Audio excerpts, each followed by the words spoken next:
હવે શ્રી ગુસાઈજી આગળનું નામ કહી રહ્યા છે, પૂર્ણાનંદ અને પૂર્ણ કામ. એની ઉત્થાનિકા આપણે જોઈએ, પેજ નંબર 157 ઉપર જુઓ, ટેક્સમાં 157 પેજ ઉપર 156 ઉપર નીચેની લીટી છે, ત્યાંથી શરૂ થાય છે.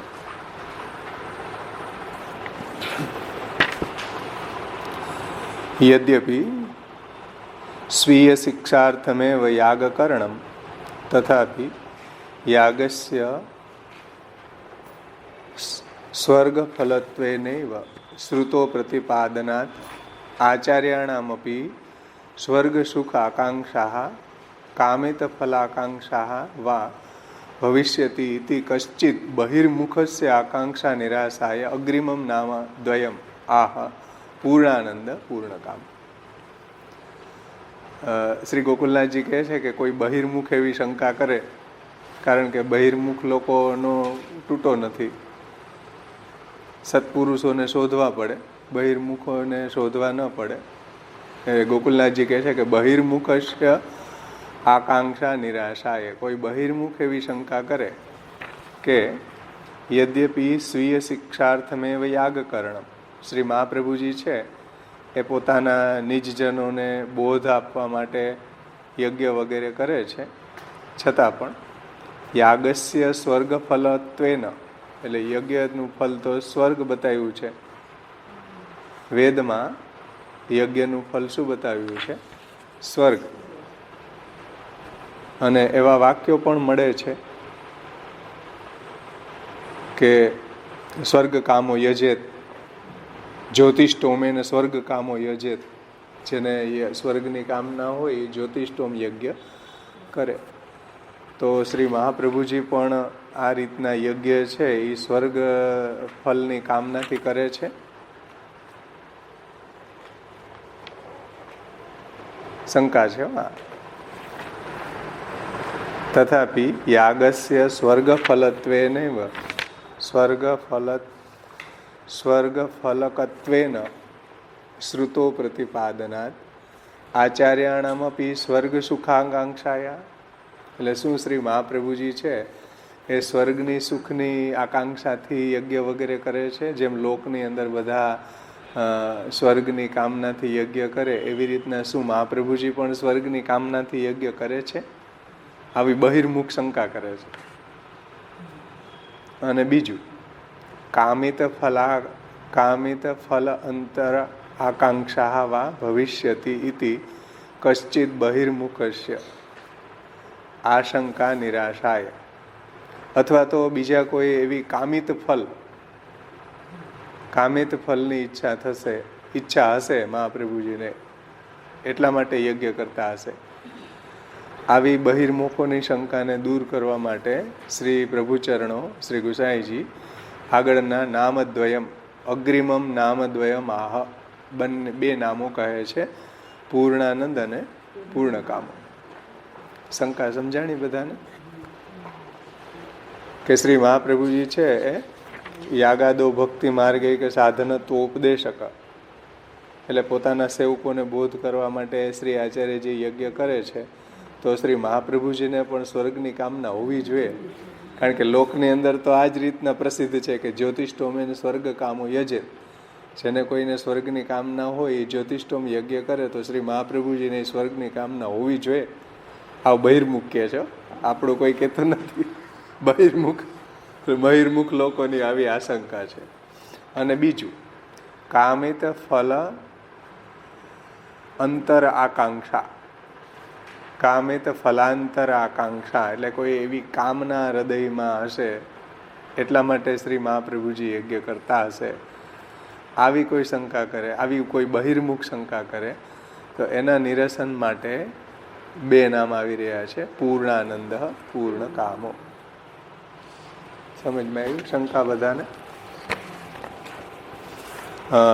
એમાં પૂર્ણાનંદ પૂર્ણ કામ 51 અને 52 નામ છે. શ્રી ગોકુલનાથજી એનો બહુ સુંદર વિવેચના કરે છે ટીકામાં. પૂર્ણાનંદ ઇતિ પૂર્ણો અગણિત આનંદો યસ્ય સહ. પૂર્ણાનંદ એટલે શું? તો કે અગણિત આનંદ. પૂર્ણાનંદ એટલે અગણિત આનંદ. જેમ પરબ્રહ્મ છે એ નિરવધિ આનંદ છે, પરબ્રહ્મ છે એ અગણિત આનંદ છે. જે વાત મહાપ્રભુજીએ કહી કૃષ્ણાશ્રયમાં, પ્રાકૃતા સકલા દેવા ગણિતાનંદકમ બૃહદ પૂર્ણાનંદો હરિસ્તસ્માત કૃષ્ણ એવ ગતિર્વ. તો જેમ ઠાકોરજી પૂર્ણાનંદ છે એમ શ્રી આચાર્ય ચરણો પણ પૂર્ણાનંદ છે. પૂર્ણો અગણિત આનંદો યસ્ય સહ. પૂર્ણાનંદ એટલે જેમાં અગણિત આનંદ છે, નિરવધિ આનંદ છે, એવા શ્રી આચાર્ય ચરણો છે, શ્રી મહાપ્રભુજી છે. અગણિત આનંદ જેમનો છે એવા શ્રી આચાર્યજી છે.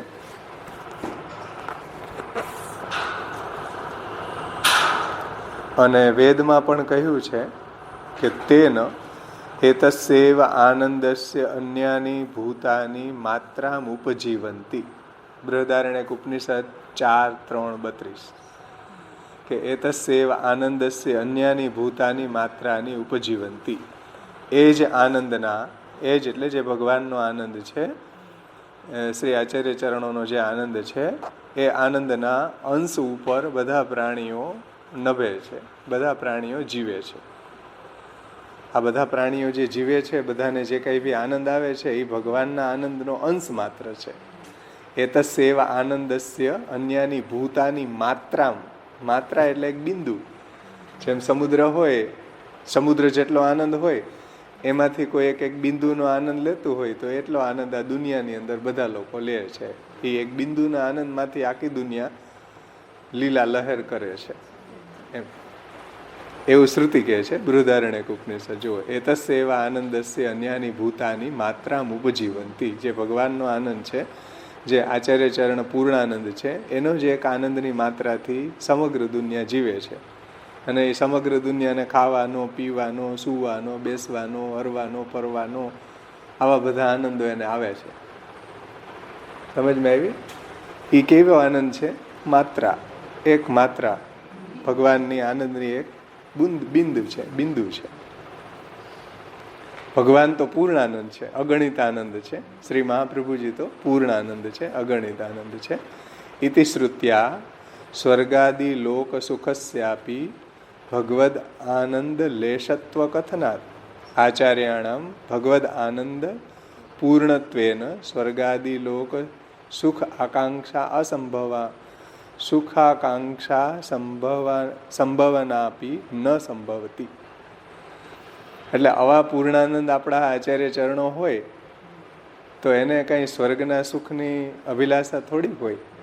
સ્વર્ગનું સુખ તો ભગવાનની જે આનંદની એક માત્રા છે એનું છે.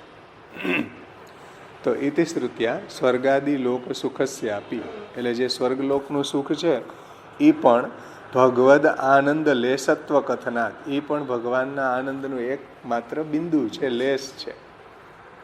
જુઓ, સ્વર્ગનું સુખ પણ કેવું છે કે જેને બધા લોકો યજ્ઞો કરી અને સ્વર્ગના સુખની અભિલાષા રાખતા હોય છે.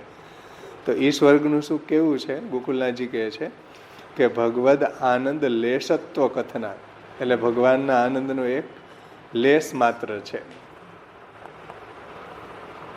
એક અંશ માત્ર છે. અને આચાર્યાણામ ભગવદ આનંદ પૂર્ણત્વેન, અને શ્રી મહાપ્રભુજી કેવા છે? એ તો ભગવદ આનંદથી પરિપૂર્ણ છે, ભગવાનના આનંદથી ભરપૂર છે, ભગવાનના આનંદથી પરિપૂર્ણ છે. એટલે જ આપણે વલ્ભાષ્ટકમાં આવ્યું હતું ને કે આનંદૈક સ્વરૂપાત ત્વદધિભૂ યદભૂત કૃષ્ણ સેવા રસાબ્ધિશ ચાનંદૈક સ્વરૂપસ તદખિલમુચિતમ હેતુ સામ્યમી કાર્ય. કે આનંદનો સાગર જ્યાં ઉછળી રહ્યો છે એવા આચાર્ય ચરણો છે, અને એને પ્રગટ કરેલો જે ભક્ત સેવાનો માર્ગ છે એ પણ એટલો આનંદરૂપ છે. આનંદૈક સ્વરૂપાત ત્વદધિભૂ, સેવાનો સાગર જે અદ્ભુત પ્રગટ કર્યો છે એ પણ આનંદાત્મક છે, કારણ કે આ પૂર્ણાનંદ. શ્રી આચાર્ય ચરણ આવા પૂર્ણાનંદ છે, પૂર્ણ કામ છે. તેથી શ્રી ગોકુલેશ પ્રભુચરણ આજ્ઞા કરે છે કે આચાર્યાણામ ભગવદ આનંદ પૂર્ણત્વેન. શ્રી આચાર્યજી મહાપ્રભુજી કેવા છે? ભગવદ આનંદથી પરિપૂર્ણ છે. વલ્ભાષ્ટક સ્મૃત કૃષ્ણ પ્રેમામૃતમાં પણ આની સંગતિ આપણને જોવા મળે છે કે શ્રીમદ વૃંદાવનેન્દુ પ્રકટિત રસિકા આનંદ સંદોહ રૂપ. જે આનંદનો સમૂહ જ્યાં ભેગો થયો, રસિક ભક્તોના આનંદના સમૂહની જ સાક્ષાત મૂર્તિમંત સ્વરૂપ શ્રી આચાર્ય ચરણો છે. શ્રીમદ વૃંદાવનેન્દુ પ્રકટિત રસિકા આનંદ સંદોહ રૂપ સ્ફૂર્જત રાસાદિ લીલામૃત જલધિ ભરાક્રાંત સર્વોપી શશ્વત.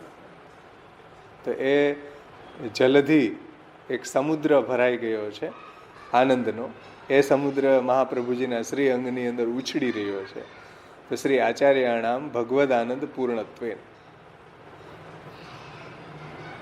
સમજો, શ્રી આચાર્ય ચરણો કેવા છે? ભગવદ આનંદથી પરિપૂર્ણ છે. અને શ્રી મહાપ્રભુજીનો કોઈ સંગ કરે તો એને શ્રી મહાપ્રભુજી એવા ભગવદ આનંદથી આપ્લાવિત કરી દે છે. લીલામૃત રસાદ્રાદ્રી કૃતાખિલ શરીર ભૃત. એનો સંગ કરવા વાળા ભક્તો છે એને પણ શ્રી મહાપ્રભુજી આનંદથી પરિપૂર્ણ કરી દે છે. તો આવા શ્રી આચાર્ય ચરણો આપણા ભગવદ આનંદથી પરિપૂર્ણ હોય તો સ્વર્ગાદિ લોક સુખાકાંક્ષા સંભાવના આપી ન સંભવતી. તો એવા શ્રી આચાર્યજીને ક્યારેય સ્વર્ગ સુખની આકાંક્ષા હોય એવું સંભવ જ નથી. જે શંકા કરી હતી ને કે યજ્ઞ કરતા હશે તો લોકની અંદર બધા યજ્ઞ કરતા હોય તો સ્વર્ગ સુખની કામનાથી બધા લોકો યજ્ઞ કરે. તો શ્રી મહાપ્રભુજીને શું એવા સ્વર્ગની સુખની કામના છે? તો ગુસાઈજી કહે છે કે ભાઈ મહાપ્રભુજી પૂર્ણાનંદ છે, ભગવદ આનંદથી પરિપૂર્ણ છે. એને આવા સ્વર્ગના તુચ્છ સુખની કામના હોય થોડી. અને સ્વર્ગનું સુખ પણ કેવું છે? એતસ્યૈવ આનંદસ્ય અન્યાની ભૂતાની માત્રામ ઉપજીવંતી ભગવદ આનંદ લેશત્વ કથનાથ. ભગવાનના આનંદનું તો એક લેશ માત્ર છે, એક બિંદુ માત્ર છે સ્વર્ગનું સુખ. તો આવા સુખની આકાંક્ષા આચાર્ય ચરણોને થોડી હોય તે યજ્ઞ કરે. એવા પ્રયોજનથી આચાર્ય ચરણો યજ્ઞ કરતા નથી. સમજમાં આવી ને વાત?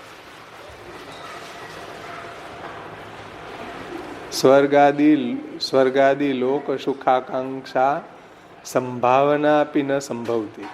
એટલે સ્વર્ગ સુખની આકાંક્ષા મહાપ્રભુજીમાં હોય એવી સંભાવના જ નથી. એવી સંભાવના શક્ય જ નથી. એમ સંભાવના નથી. સુખની વાત તો દૂર રહી. ઇતિ કથમ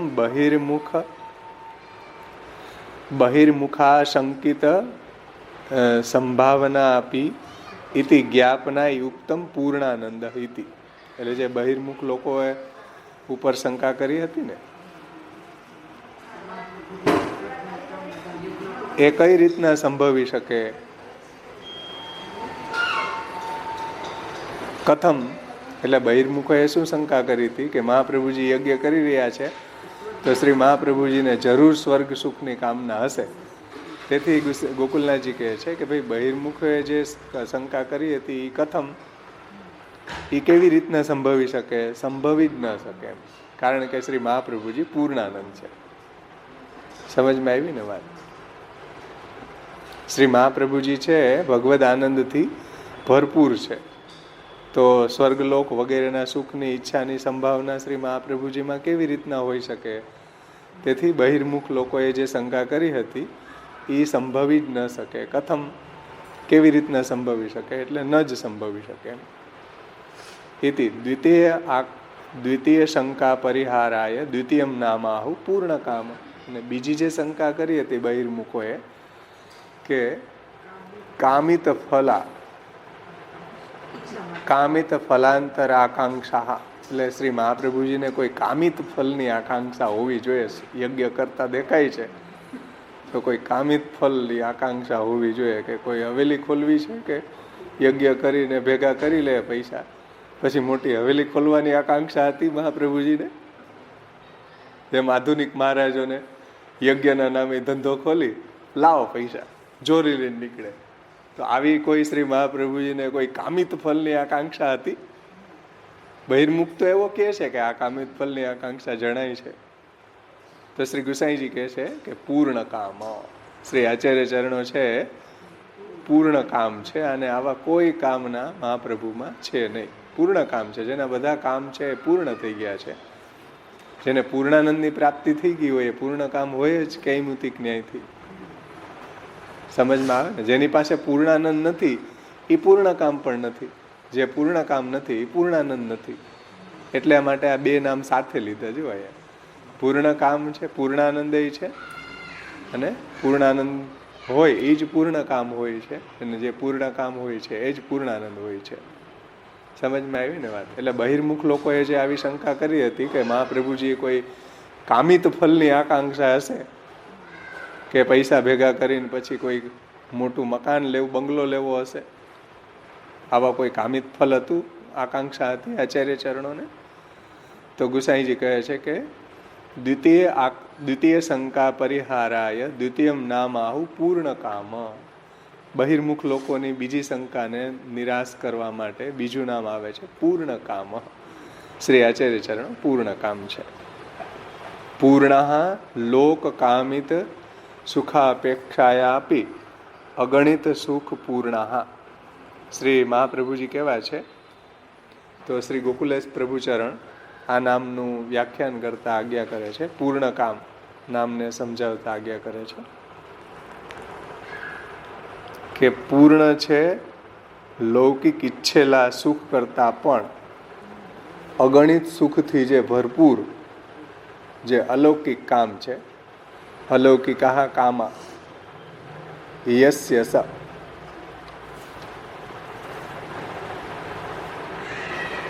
એટલે જે લૌકિક ઈચ્છેલા સુખ કરતા પણ અગણિત સુખથી ભરપૂર અલૌકિક કામ જેમના છે એવા શ્રી આચાર્યજી છે. એટલે શ્રી મહાપ્રભુજીની અંદર આવા કોઈ લૌકિક કામની ગંધ પણ નથી. સમજો, આવા કોઈ લૌકિક કામો શ્રી આચાર્ય ચરણોમાં નથી. લોક કામિત સુખાપેક્ષાયા આપી અગણિત સુખ પૂર્ણ અલૌકિકા કામા યસ્ય સહ. એટલે લૌકિક ઈચ્છેલા જે સુખો કરતા પણ અગણિત સુખથી ભરપૂર એવા અલૌકિક કામ જેનામાં છે એવા શ્રી મહાપ્રભુજી છે. તો શ્રી મહાપ્રભુજીની અંદર આવી કોઈ લૌકિક કામનાઓ નથી. અને એનો દ્વિતીય શંકાયા આપી નિરાશોપી ઉક્ત ઇતિ સર્વમ અનવદ્યમ. આનાથી એ વાત સિદ્ધ થાય છે કે બહિર્મુખ લોકોની જે બીજી શંકા હતી કે શ્રી મહાપ્રભુજી યજ્ઞ કરી રહ્યા છે તો કોઈ કામિત ફલાકાંક્ષા હોવી જોઈએ, તો એવી કોઈ કામિત ફલાકાંક્ષા મહાપ્રભુજીમાં નથી. કારણ કે એવી અલૌકિક ફલાકાંક્ષા જે ભગવદ સ્વરૂપ અતિરિક્ત ફલાકાંક્ષા રહિતત્વે સતી, ભગવત સ્વરૂપાત્મક ફલાકાંક્ષા વત્વમ પુષ્ટિ ભક્તત્વમ. પુષ્ટિ ભક્તની ડેફિનેશન શું? ભગવત સ્વરૂપ અતિરિક્ત ફલાકાંક્ષા રહિતત્વે સતી ભગવત સ્વરૂપાત્મક ફલાકાંક્ષા વત્વમ પુષ્ટિ ભક્તત્વમ. ભગવત સ્વરૂપથી અતિરિક્ત કોઈ ફલની આકાંક્ષા ન હોવી અને એકમાત્ર ભગવાનના સ્વરૂપરૂપી ફલની જ આકાંક્ષા હોવી, એનું નામ પુષ્ટિ ભક્ત. આપણે એ થર્મોમીટર ઉપર જોઈ લેવાનું.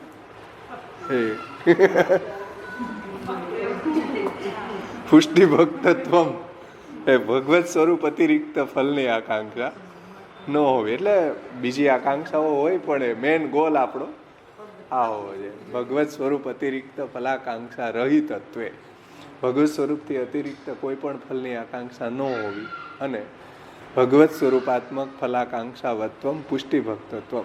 ભગવત સ્વરૂપની જ ભગવત સ્વરૂપ રૂપી ફલની જ આકાંક્ષા હોવી, એનું નામ પુષ્ટિ ભક્ત. તો હવે એના ભક્તો આવા હોય તો શ્રી મહાપ્રભુજીને કઈ આવી આકાંક્ષા યજ્ઞ કરીને થોડી હોય. સમજમાં આવ્યું ને? જુઓ, તેથી અનેન દ્વિતીય શંકાયાપી નિરાશોપી ઉક્ત ઇતિ સર્વમ અનવદ્યમ. એટલે બીજી શંકા જે બહિર્મુખોએ કરી હતી એ પણ હવે અહીંયા દૂર થાય છે. તેથી બધું અનવદ્ય છે, મતલબ કે બધું દોષ રહિત છે. શ્રી મહાપ્રભુજી પૂર્ણાનંદ અને પૂર્ણ કામ છે. તેથી એની અંદર આવી કોઈ જાતની સ્વર્ગ સુખાકાંક્ષા પણ નથી અને કામિત ફલાકાંક્ષા પણ એનો પણ અભાવ છે. કારણ કે આ પૂર્ણાનંદ છે, પૂર્ણ કામ છે. અને જે એના ભક્તો છે એને પણ શ્રી મહાપ્રભુજી એવા પૂર્ણાનંદ અને પૂર્ણ કામનું દાન આચાર્ય ચરણો કરે છે કે એના ભક્તો પણ એવા બની જાય છે કે એને પણ એનો મેઇન ગોલ ભગવત રૂપ સેવાર્થમ તત્સૃષ્ટિ નાન્યથા ભવેત એ જ હોય છે કે ભગવાનની સેવા માટે જ પુષ્ટિ સૃષ્ટિ ભૂતલ ઉપર આવી છે, એ જ એનો મેઇન ગોલ છે. સમજો તો એ વાત આપણને આ નામો ઉપરથી શ્રી ગુસાઈજી સમજાવે છે ને શ્રી ગોકુલનાથજીએ બહુ સુંદર એની વિવેચના સમજાવી. ત્યાર પછી રઘુનાથજીની ટીકા આવે છે. થોડી થોડી જેટલું મને એમાં સમજાણું એટલું હું એમાંથી લઈ લઉં છું ટીકાઓમાંથી. શ્રી રઘુનાથજી આજ્ઞા કરે છે કે પૂર્ણાનંદ ઇતિ પૂર્ણો અખંડિત આનંદો યસ્ય. પૂર્ણાનંદ એટલે શું? અખંડિત આનંદ. સમજો, પૂર્ણાનંદ એટલે જે અખંડિત આનંદ છે, જેમાં કોઈ ખંડ નથી, જે સંપૂર્ણ આનંદ છે, અખંડિત આનંદ છે, એનું નામ પૂર્ણાનંદ છે. ભક્તિ રસૈક પૂર્ણેશુ આનંદો યસ્માદિતિ વા. જે ભક્તિ રસૈક પૂર્ણેશુ, જે ભક્તિ રસથી પૂર્ણ છે એવો જે આનંદ એ પૂર્ણાનંદ છે. પૂર્ણાનંદ આપણને ક્યાં પ્રાપ્ત થાય? ભક્તિ રસથી. આવો પૂર્ણાનંદની ઝલક આપણને મળે ભક્તિથી. આવો પૂર્ણાનંદ ક્યારે પ્રાપ્ત થાય? જ્યારે આપણે પ્રભુની એવી અનન્ય ભક્તિ કરીએ તો એવા ભક્તિ રસથી એવો આનંદો પ્રાપ્તિ થાય છે. ભક્તિ રસૈક પૂર્ણેશુ આનંદો યસ્માદિતિ વા પૂર્ણ ચ અસો આનંદ ચ ઇતિ વા. પૂર્ણકામિતિ પૂર્ણ સંપન્ન કામો મનોરથો યસ્ય પૂર્ણે સર્વતો નિસ્પૃહે કામ્યતે ઇતિ વા. પૂર્ણ કામ એટલે જેના બધા મનોરથો પૂર્ણ થઈ ગયા છે, જેના સર્વ મનોરથો સંપન્ન થયા છે, એ પૂર્ણ કામ છે. અને સર્વતો નિસ્પૃહો, જેને બીજી કોઈ જાતની સ્પૃહા કે બીજી કોઈ પણ જાતની કામ્યતે એટલે કોઈ કામના નથી, એવા પૂર્ણ કામ આપણા શ્રી આચાર્ય ચરણો છે. એટલે તો શતમણ સુવર્ણે સ્નાન કરાવ્યું મહીપાળ, તે મૂકી વેગે ચાલ્યા રહે દ્રષ્ટિને પાછી વાટ. નહીતર તો નો ટ્રેક્ટર ભરી લે 100 મણ સોનાનું. ટ્રેક્ટર કેમ ન ભર્યું? બ્રાહ્મણોને વાટી દીધું. કેમ? પૂર્ણ કામ. આપણા આચાર્ય ચરણો પૂર્ણાનંદ છે ને પૂર્ણ કામી છે. પાછું વાળીને ન જોયું એનું મેન્ટેન કેમ કરવું, હવે આને પાછળથી શું કરશે, કોઈ જાતની ચિંતા મહાપ્રભુજીએ ન કરી. બ્રાહ્મણોને વાટી દે, વાત પૂરી. સ્નાનવત જલ છે એટલા માટે એનો ઉપયોગ ન કરીને બ્રાહ્મણોને વાટી દીધું. 100 મણ સોનું એનો અભિષેક કર્યો શ્રી મહાપ્રભુજીને, તો બધું એને બ્રાહ્મણોને આપી દીધું. સમજમાં આવી વાત? એ જ શ્રી આપણા આચાર્ય ચરણો પૂર્ણ કામ પૂર્ણાનંદ પૂર્ણ કામ છે. કે એવી કોઈ સ્પૃહા નથી આચાર્ય ચરણોને, કોઈ એવી કામના નથી. એના ભક્તો પણ એવા જ છે. 84-252 તમે જુઓ તો એ પણ ભગવદીઓ પણ એવા જ પૂર્ણ કામ પૂર્ણાનંદ છે. એને પણ શ્રી મહાપ્રભુજી એવું દાન કરેલું છે કે એ પણ એવા નિસ્પૃહ થઈ ગયા. કુમનદાસજીને કીધું સોનાની આરસી લ્યો માનસી, કે માનસી રાજાએ કીધું કે આરસીને શું કરવી અમારે? કેમ? પૂર્ણ કામ. એ પૂર્ણ કામ છે. ભક્તો પણ એવા પૂર્ણ કામ થઈ ગયા કે એને કોઈ આવી રીતના સોનાની આરસી આપે કે એવી લાલચ આપે તો પણ એમાં એ લલચાય નહીં. તો એ ભક્તની માદા છે. મહાપ્રભુજી એ ભક્તોને પણ એવા બનાવી દીધા. પૂર્ણ કામ પૂર્ણાનંદ, એવું રઘુનાથજી કહે છે. ત્યાર પછી ચાચા ગોપેશ્વરજી છે, જે ઘનશ્યામજીના લાલ છે. સપ્તમ લાલજી ઘનશ્યામજી છે, એના લાલ છે ચાચા ગોપેશ્વરજી. ત્રીજી ટીકા ચાચા ગોપેશ્વરજીની છે.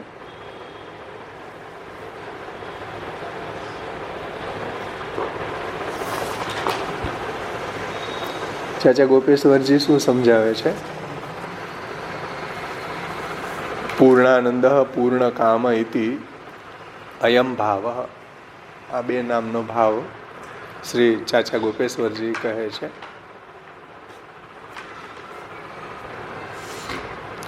કર્મ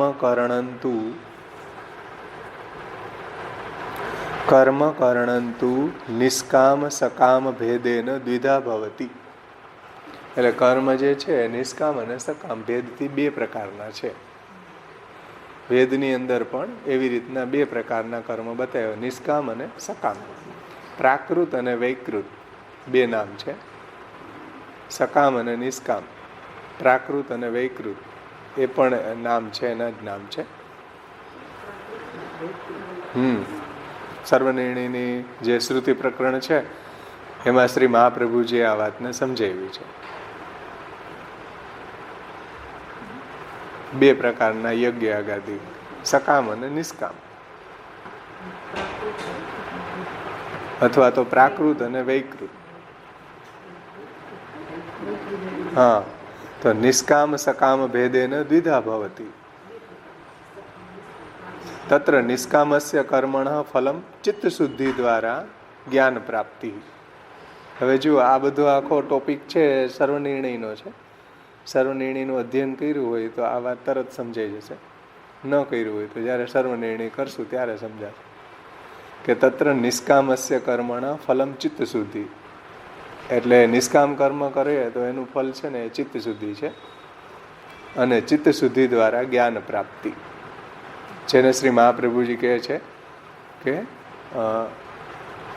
યન્ન દુઃખેન સંભિન્નમ ન ચ ગ્રસ્ત અનંતરમ અભિલાષો ઉપનીતં ચ યત સુખમ સ્વપદાસ્પદમ. સ્વર્ગના બે અર્થ થાય છે, શ્લિષ્ટ પ્રયોગ છે સ્વર્ગ શબ્દનો. ત્યાં મહાપ્રભુજી ત્યાં સમજાય, શ્લિષ્ટ પ્રયોગ એટલે દ્વિઅર્થી પ્રયોગ છે. સ્વર્ગ એટલે સ્વર્ગ લોક પણ છે, અને સ્વર્ગનો અર્થ થાય આત્મસુખ. બે અર્થો થાય છે. તો સકામ કર્મ કરવાથી સ્વર્ગ લોક મળે, નિષ્કામ કર્મ કરવાથી આત્મસુખ મળે. સમજમાં આવ્યું? નિષ્કામ કર્મ કરવામાં આવે તો આત્મસુખની પ્રાપ્તિ થાય છે ચિત્ત શુદ્ધિ દ્વારા, એને પછી જ્ઞાન પ્રાપ્તિ થાય છે. અને કદાચિત તદ દ્વારા મર્યાદા ભક્તિ. અને જ્યારે એને ચિત્ત શુદ્ધિ થાય, જો નિષ્કામ કર્મ કરે, યજ્ઞ કરે કોઈ જાતની કામના વગર, નિત્ય યજ્ઞ માનીને હું બ્રાહ્મણ છું, મારે યજ્ઞ કરવો જોઈએ, મારો ધર્મ છે, એવી રીતના કોઈ જાતની કામના વગર યજ્ઞ કરે તો એનું અંતઃકરણ શુદ્ધ થાય.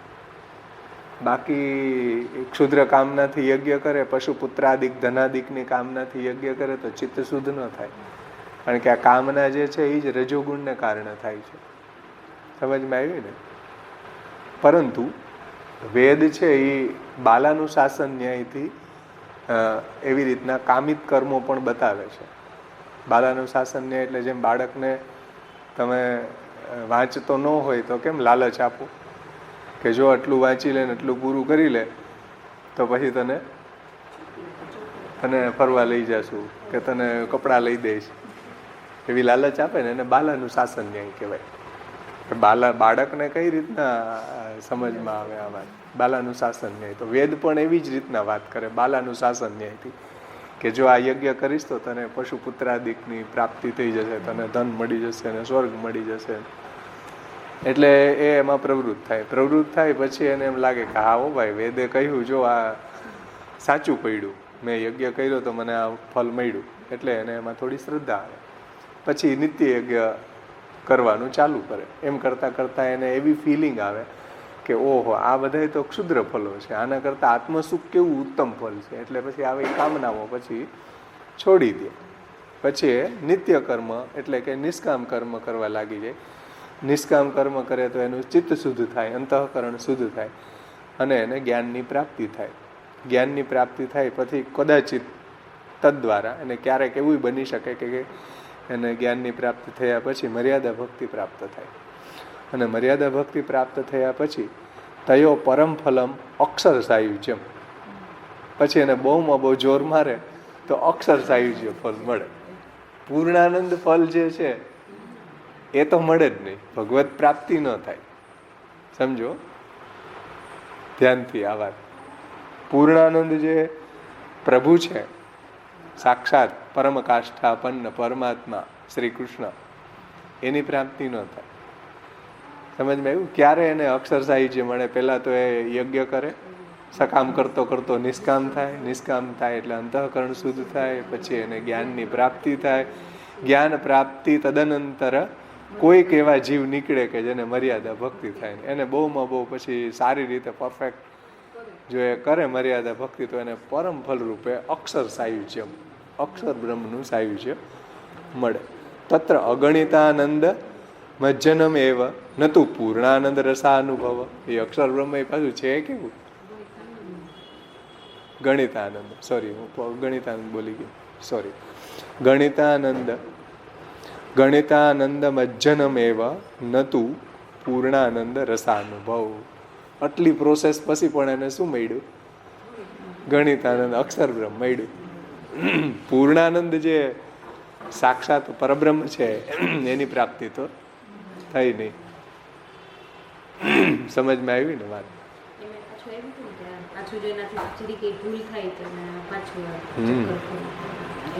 હા, પછી એમાં જો સાધનની પરફેક્શન ન હોય, સાધન એનું પરફેક્ટ ન હોય ને કાંઈ એનામાં પ્રોબ્લેમ આવે તો ફરી પાછું એ જન્માંતર થઈ જાય, ફલમાં અંતરાય થઈ જાય, એવું બને.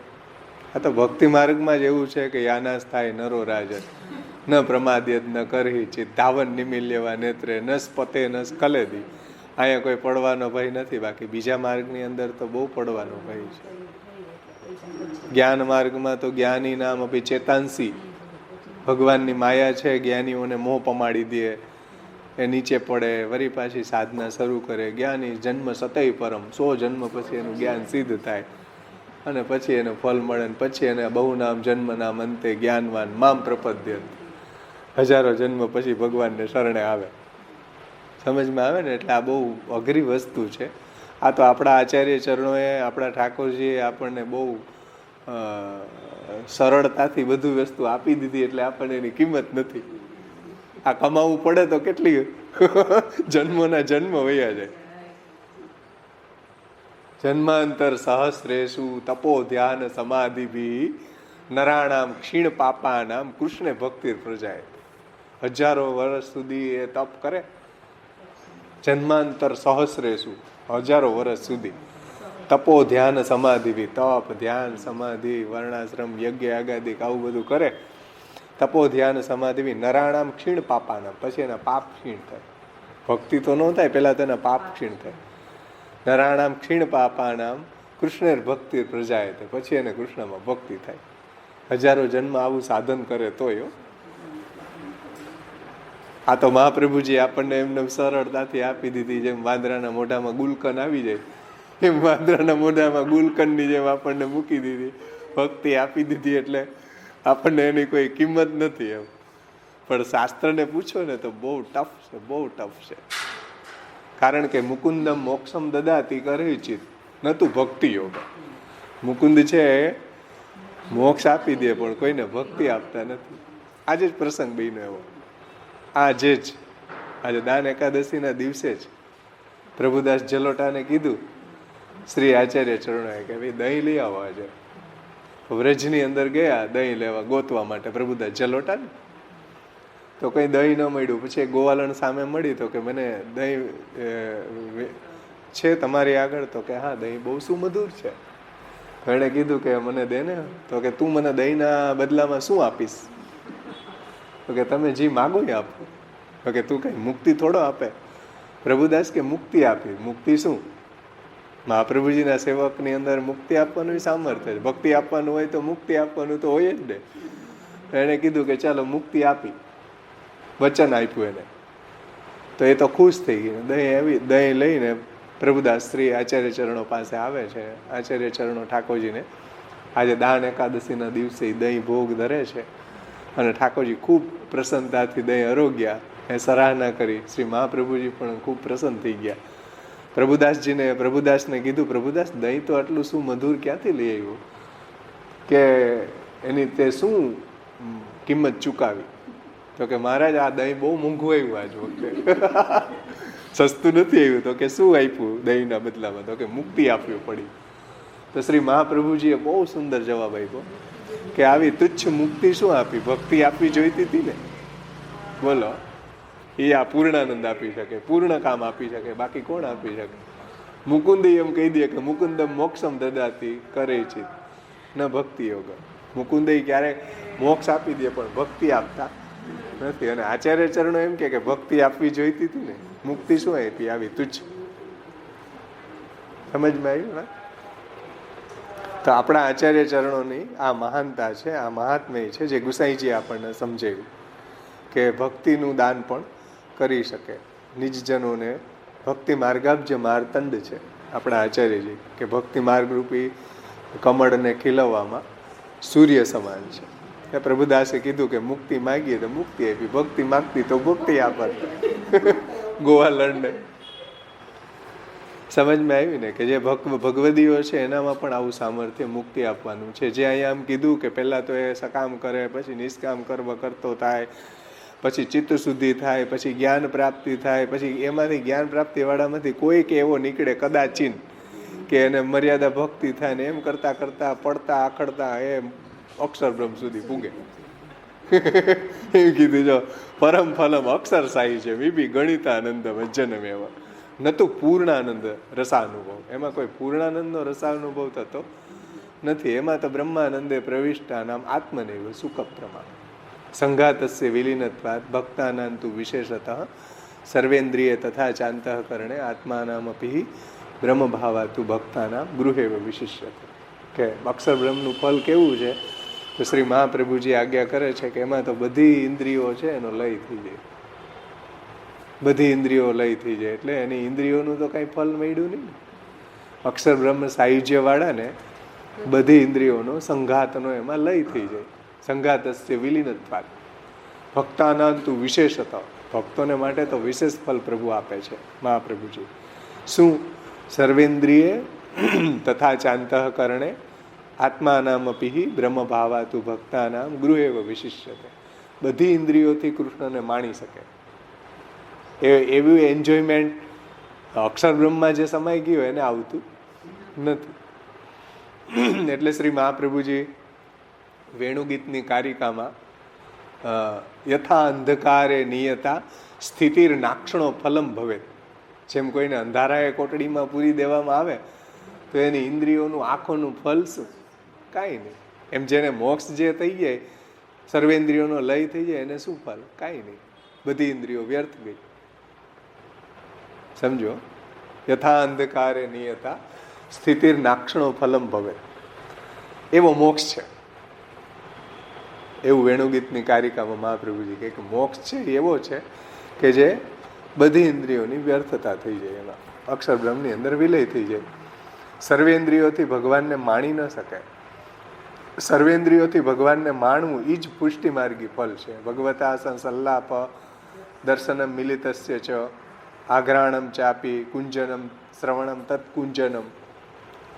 એટલે બધી ઇન્દ્રિયોથી હાથથી પ્રભુની સેવા કરવી, પગથી પ્રભુની સેવા માટે દોડીને જવું, કાનથી પ્રભુના ગુણોનું શ્રવણ કરવું, હે ને, વાણીથી પ્રભુના ગુણ ગાવા, ત્વચાથી પ્રભુનો સ્પર્શ કરવો.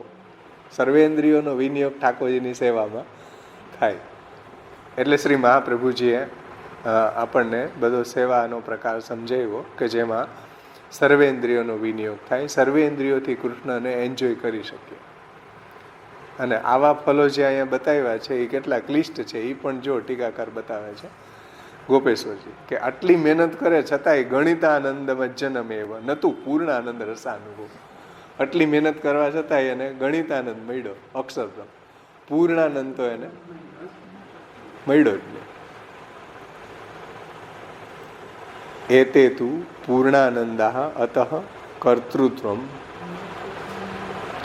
ન ઉક્તમ પ્રયોજન અભાવાત સકામસ્ય તું ફલમ તુચ્છમેવ.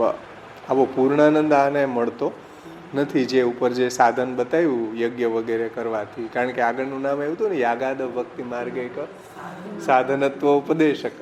તો એ સંદર્ભમાં આ વાત સમજાવી કે મહાપ્રભુજી તો પૂર્ણાનંદ છે, એ કાંઈ આવા ફલ મેળવવા માટે યાગાદી કરતા નથી. તો યાગાદી કરીને ભગવાનની વિભૂતિઓનું પૂજન કરે છે. સમજમાં આવ્યું ને વાત? અને સકામસ્તુ ફલમ તુચ્છમેવ. અને સકામ જે કર્મ છે એનું ફલ તો તુચ્છ છે. આ તો નિષ્કામની પ્રોસેસ બતાવી આ બધી. અહીંયા સુધીની જે નિષ્કામ કર્મ કરવાથી અંતઃકરણ શુદ્ધ થાય, પછી જ્ઞાન પ્રાપ્તિ થાય ને એના દ્વારા મર્યાદા કોઈકને મર્યાદા ભક્તિ થાય ને પછી એને પરમ ફલ અક્ષર સાયુજ્ય મળે, અક્ષર બ્રહ્મા એનો લય થાય. પરંતુ સકામસ્ય તું ફલમ તુચ્છમેવ. જે સકામ કર્મ કરવા વાળા છે એને તો તુચ્છ ફલ મળે. તુચ્છ ફલ એટલે લોકના, પત્ની, પુત્ર, ઘર, ધન ઇત્યાદિ. ગાડી જોતી હોય ગાડી મળે. અકામો સર્વકામો વા મોક્ષ કામો ઉદારથી તીવ્રેણ ભક્તિ યોગે ને યજેત પુરુષ પર. એટલે ભાગવતજી એમ કહે છે કે ભાઈ અકામ હોય, સર્વકામ હોય, મોક્ષ કામ હોય, જે બી કામના હોય, પર પુરુષ ભગવાનનું એને ભજન કરવું જોઈએ. બાકી તો આવા તુચ્છ ફળ મળી જાય, ક્ષુદ્ર ફળો મળી જાય, એની કોઈ વેલ્યુ નથી એમ શાસ્ત્રના એંગલથી. લોકમાં બધા એને ભલે એવી વેલ્યુ હોય. સકામસ્તુ ફલમ તુચ્છમેવ, ક્ષુદ્ર ફળો મળી જાય આ લોકના. એ તે તું અલૌકિક પૂર્ણ કામા તેન તસ્ય કર્તૃત્વમ અસંભાવિતમેવ. અને મહાપ્રભુજી તો કેવા છે, અલૌકિક પૂર્ણ કામ છે, અલૌકિક આનંદ છે. આચાર્ય ચરણોમાં તો આવા કોઈ લૌકિક આનંદ નથી. અને શ્રી મહાપ્રભુજીને આવી કોઈ ગંધ પણ નથી આવા ફલોની. સમજમાં આવ્યું ને વાત?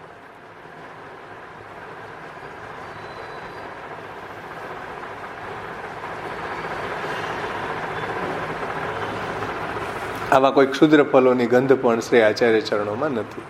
કારણ કે આપણા મહાપ્રભુજી તો પૂર્ણ આનંદ છે, પૂર્ણ કામો છે. એ તેન ઉભયથાપી અકર્તૃત્વમ સિદ્ધમ. મહાપ્રભુજી કોઈ એવા સકામ કે નિષ્કામ કર્મ જે છે એવા હેતુથી કોઈ યજ્ઞ યાગાદિક કરતા નથી. એમ યત કુર્વંતી તત્ પ્રવર્તકત્વે નૈવ ન અન્યથા ઇતિ સર્વમ સુસ્થમ. મહાપ્રભુજી જે કરે છે એ લૌકિકત્વમ વૈદિકત્વમ કાપટ્યા તેષુ નાન્યથા વૈષ્ણવત્વમ હિ સહજમ તતો અન્યત્ર વિપર્ય. બીજું કોઈ એમાં પ્રયોજન નથી. પણ ભગવાનની વિભૂતિઓનું પૂજન શાસ્ત્રમાં બતાવ્યું છે યજ્ઞ યાગાદિક દ્વારા. તો એમાં મેન ભગવાનનું જ પૂજન છે, બીજું કોઈ એમાં પ્રયોજન નથી. આવું રહસ્ય ચાચા ગોપેશ્વરજી આપણને સમજાવ્યું. આપણા મહાપ્રભુજી પૂર્ણ આનંદ, પૂર્ણ કામ છે.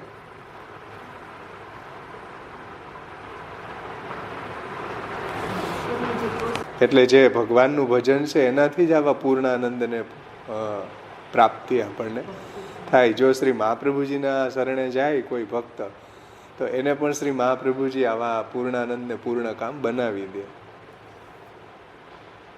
સમજમાં આવ્યું ને? પછીની જે ટીકા છે ને એ હરિરાયજીની છે. એમાં એ જ રીતના સમજાવ્યું છે.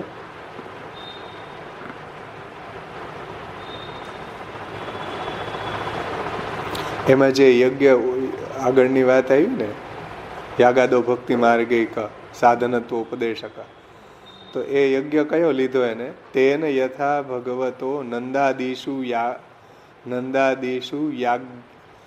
યાગાજ્ઞા. એટલે નંદરાયજી વગેરેને ભગવાને જે યજ્ઞની આજ્ઞા આપી, ગિરિરાજજીનો યજ્ઞ કરો, એ યજ્ઞની વાત લીધી.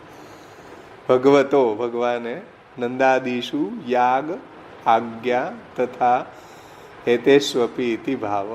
તો એ યજ્ઞની વાત આપી, અન્નકૂટ યજ્ઞ. જે નંદરાયજીને ભગવાને આજ્ઞા કરી કે ભાઈ ઇન્દ્રનો યજ્ઞ બંધ કરો, ગિરિરાજજીનો યજ્ઞ કરો. યદ્વા પૂર્ણ આનંદો ભગવાન યસ્માદિતિ ભાવ ભગવત સાધર્મ્ય અગ્રિમમ નામ આહુ પૂર્ણ કામ. એટલે જેમ ભગવાન પૂર્ણ કામ છે એમ શ્રી મહાપ્રભુજી પણ પૂર્ણ કામ છે. એનું સાધર્મ્ય બતાવ્યું. જુઓ, જેવા ધર્મો ઠાકોરજીમાં છે, પૂર્ણાનંદ પૂર્ણ કામો, એવા ધર્મો શ્રી મહાપ્રભુજીમાં પણ છે.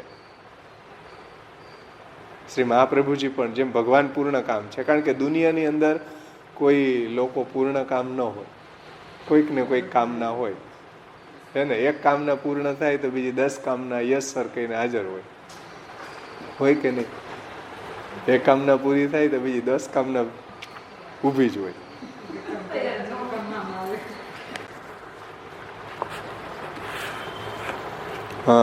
વિઠ્ઠલાત્મજ વલ્લભજી છે ને, 5મી ટીકા, 5મી.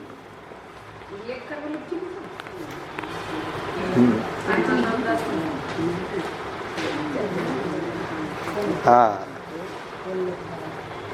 વિઠ્ઠલાત્મજ શ્રી વલ્લભજી. વલ્લભજીકૃત વિવૃત્તિ છે. પૂર્ણ આનંદો યેન, એટલે જેનાથી પૂર્ણ આનંદ, યેન જેનાથી, પૂર્ણ આનંદો યેન યદ્વા પૂર્ણાનંદ રૂપ ઇતિ, જેનાથી પૂર્ણ આનંદ છે એ પૂર્ણાનંદ રૂપ. પછી પૂર્ણ કામની ટીકા અહીંથી શરૂ કરે છે.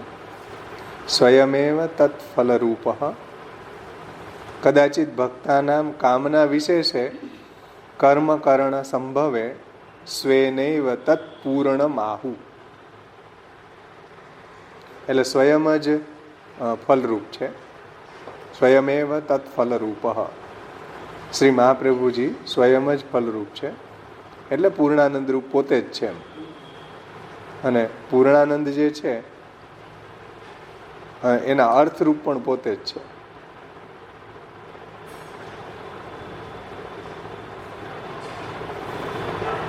અને શ્રી મહાપ્રભુજી કેવા છે? કદાચિત ભક્તાનામ કામના વિશેષે કર્મકરણ સંભવે સ્વેનૈવ તત્પૂર્ણમાહુ, એટલે ક્યારેક ભક્તોને કોઈ કામના વિશેષ હોય તો એ સમસ્ત કામનાઓને પણ શ્રી આચાર્ય ચરણો પૂર્ણ કરે છે. ભક્તોની કામનાઓ હોય, ભક્તોના જે બી અવિકૃત મનોરથો હોય એને પણ શ્રી મહાપ્રભુજી પૂર્ણ કરે છે. વિકૃત મનોરથોને પૂર્ણ નથી કરતા.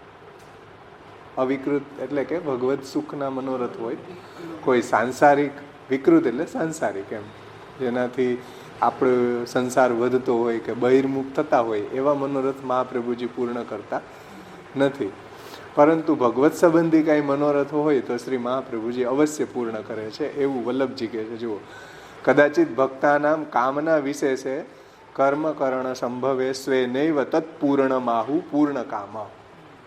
ભક્તના આવા મનોરથ હોય, કોઈ કામના વિશેષ હોય એને, તો એ બધી એના મનોરથને શ્રી મહાપ્રભુજી પૂર્ણ કરે છે.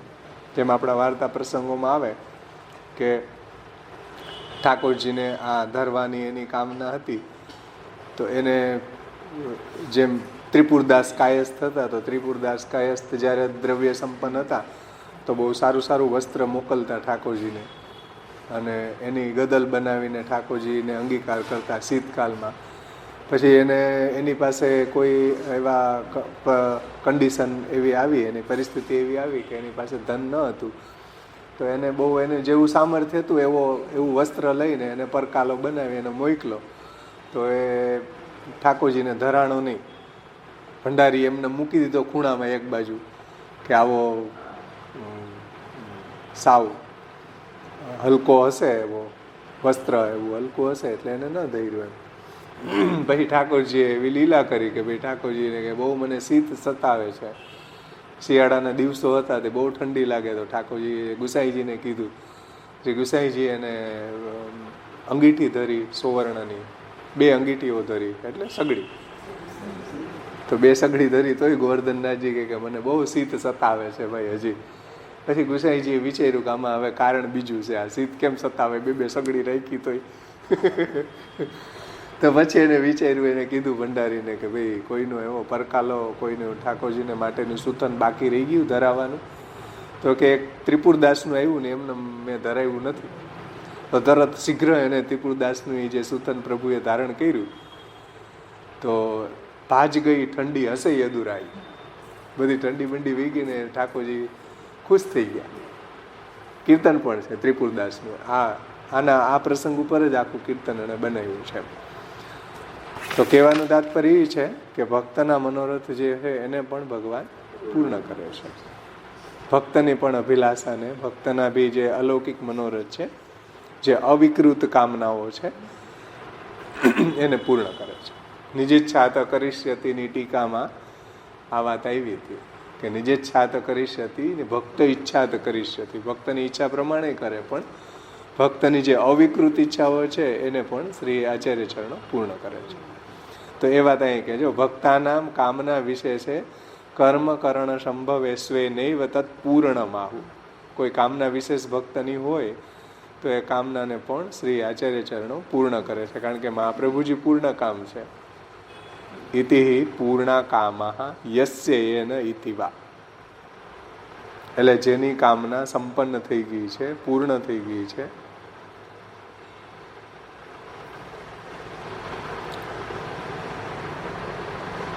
એવા શ્રી મહાપ્રભુજી છે.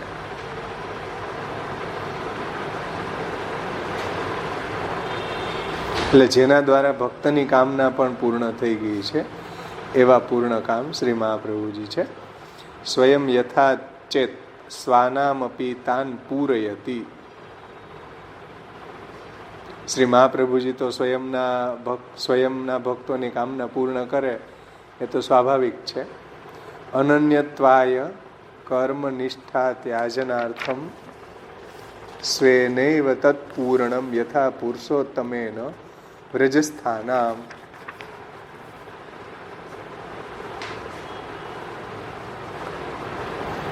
એટલે અનન્ય ભાવ માટે, કર્મનિષ્ઠાના ત્યાગ માટે શ્રી મહાપ્રભુજી છે એ પોતાના દ્વારા જ પૂર્ણ કરાવવામાં આવે છે.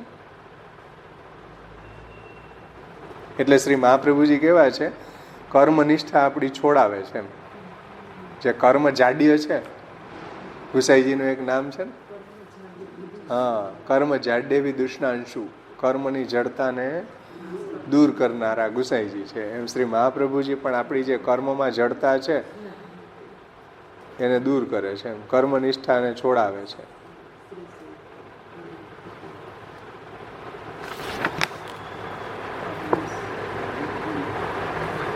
અને પોતે જ ભક્તોના કર્મની નિષ્ઠાને છોડાવીને ભક્તોને અનન્ય બનાવે છે. જેવી રીતના પુરુષોત્તમેન વ્રજસ્થાનામ, જેવી રીતના ઠાકોરજીએ બધા વ્રજવાસીઓને જે યજ્ઞ કરતા હતા ઇન્દ્રનો, જે એની કર્મનિષ્ઠા હતી એ છોડાવી અને એને ભગવાને બધા વ્રજસ્થોને ઇન્દ્રયાગ છોડાવી અને ગિરિરાજજીનો યજ્ઞ કરાવ્યો. એ રીતના શ્રી મહાપ્રભુજી પણ પુષ્ટિ ભક્તો હોય, જો મહાપ્રભુજીના અનન્ય હોય, શ્રી મહાપ્રભુજીની આજ્ઞા પ્રમાણે રહેતા હોય, તો એની જે કર્મ જડતા છે, અપરસ ને મેળ ને મરજાદ ને આવા બહુ જડતા હોય, તો મહાપ્રભુજી એની છોડાવે. એ ગુસાઈજી શું કે જેમ ઠાકોરજીએ વ્રજવાસીઓની કર્મનિષ્ઠા છોડાવી અને ભગવદ નિષ્ઠા વધારી, એમ શ્રી મહાપ્રભુજી પણ નિજજનોની કર્મનિષ્ઠા છોડાવીને ભગવદ ભજનમાં નિષ્ઠાને વધારે છે. જે ઉપાસનાદિ માર્ગાથી મુગ્ધ મોહ નિવારક કર્મ જાડ્ય ભી દુષ્ણાંશુ, એ નામથી આ વાત અહીંયા સમજમાં આવે છે. જે ટીકાકાર અહીંયા સમજાય કે પુરુષોત્તમેન વ્રજસ્થાનામ યથા, જેવી રીતના પુરુષોત્તમે વ્રજવાસીઓની કર્મનિષ્ઠા છોડાવી એવી. કારણ કે શ્રી મહાપ્રભુજી પણ પૂર્ણાનંદ ને પૂર્ણ કામ છે, જેમ ઠાકોરજી છે, તો શ્રી મહાપ્રભુજી પણ નિજજનોની કર્મનિષ્ઠાને છોડાવે છે. કર્મમાં જે જડ બની ગયા હોય, સાવ ભેંસના અવતાર બની ગયા હોય, એ બધી નિષ્ઠા જો મહાપ્રભુજીના શરણે જાય કોઈ, તો એ છોડાવે છે.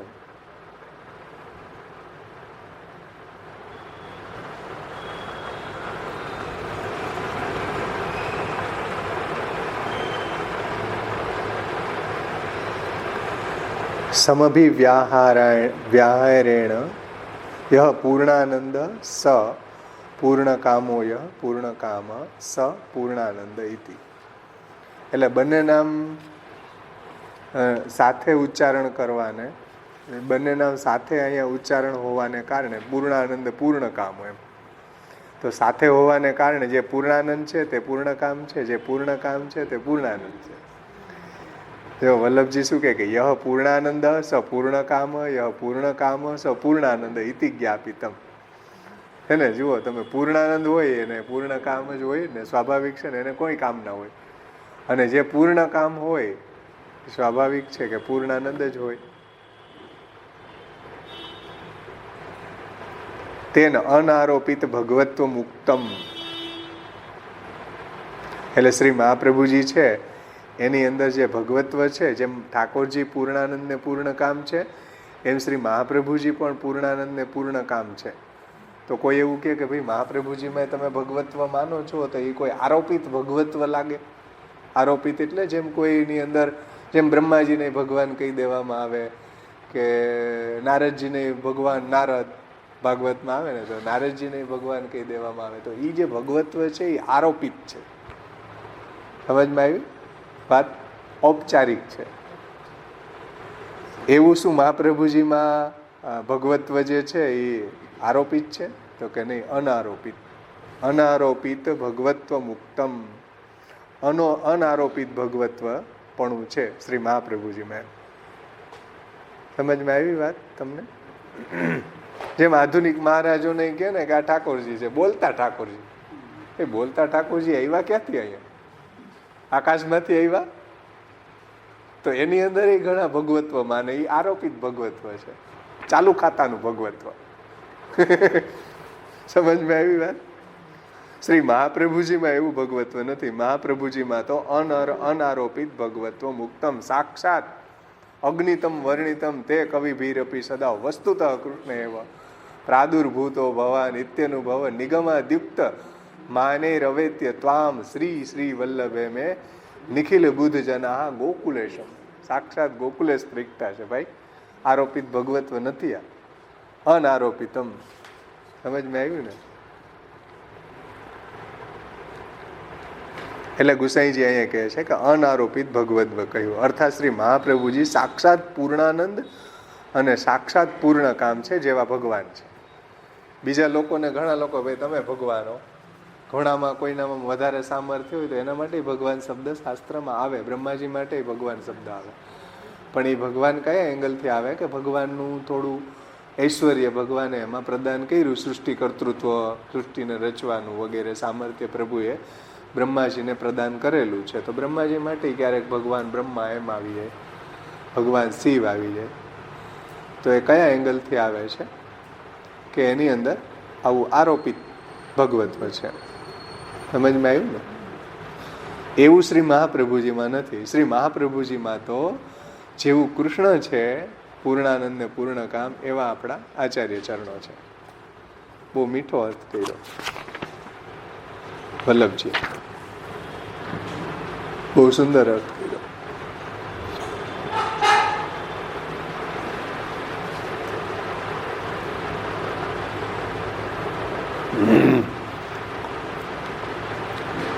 પછીની જે છેલ્લી ટીકા છે ને વદનાનલદાસ વલ્લભજીની છે.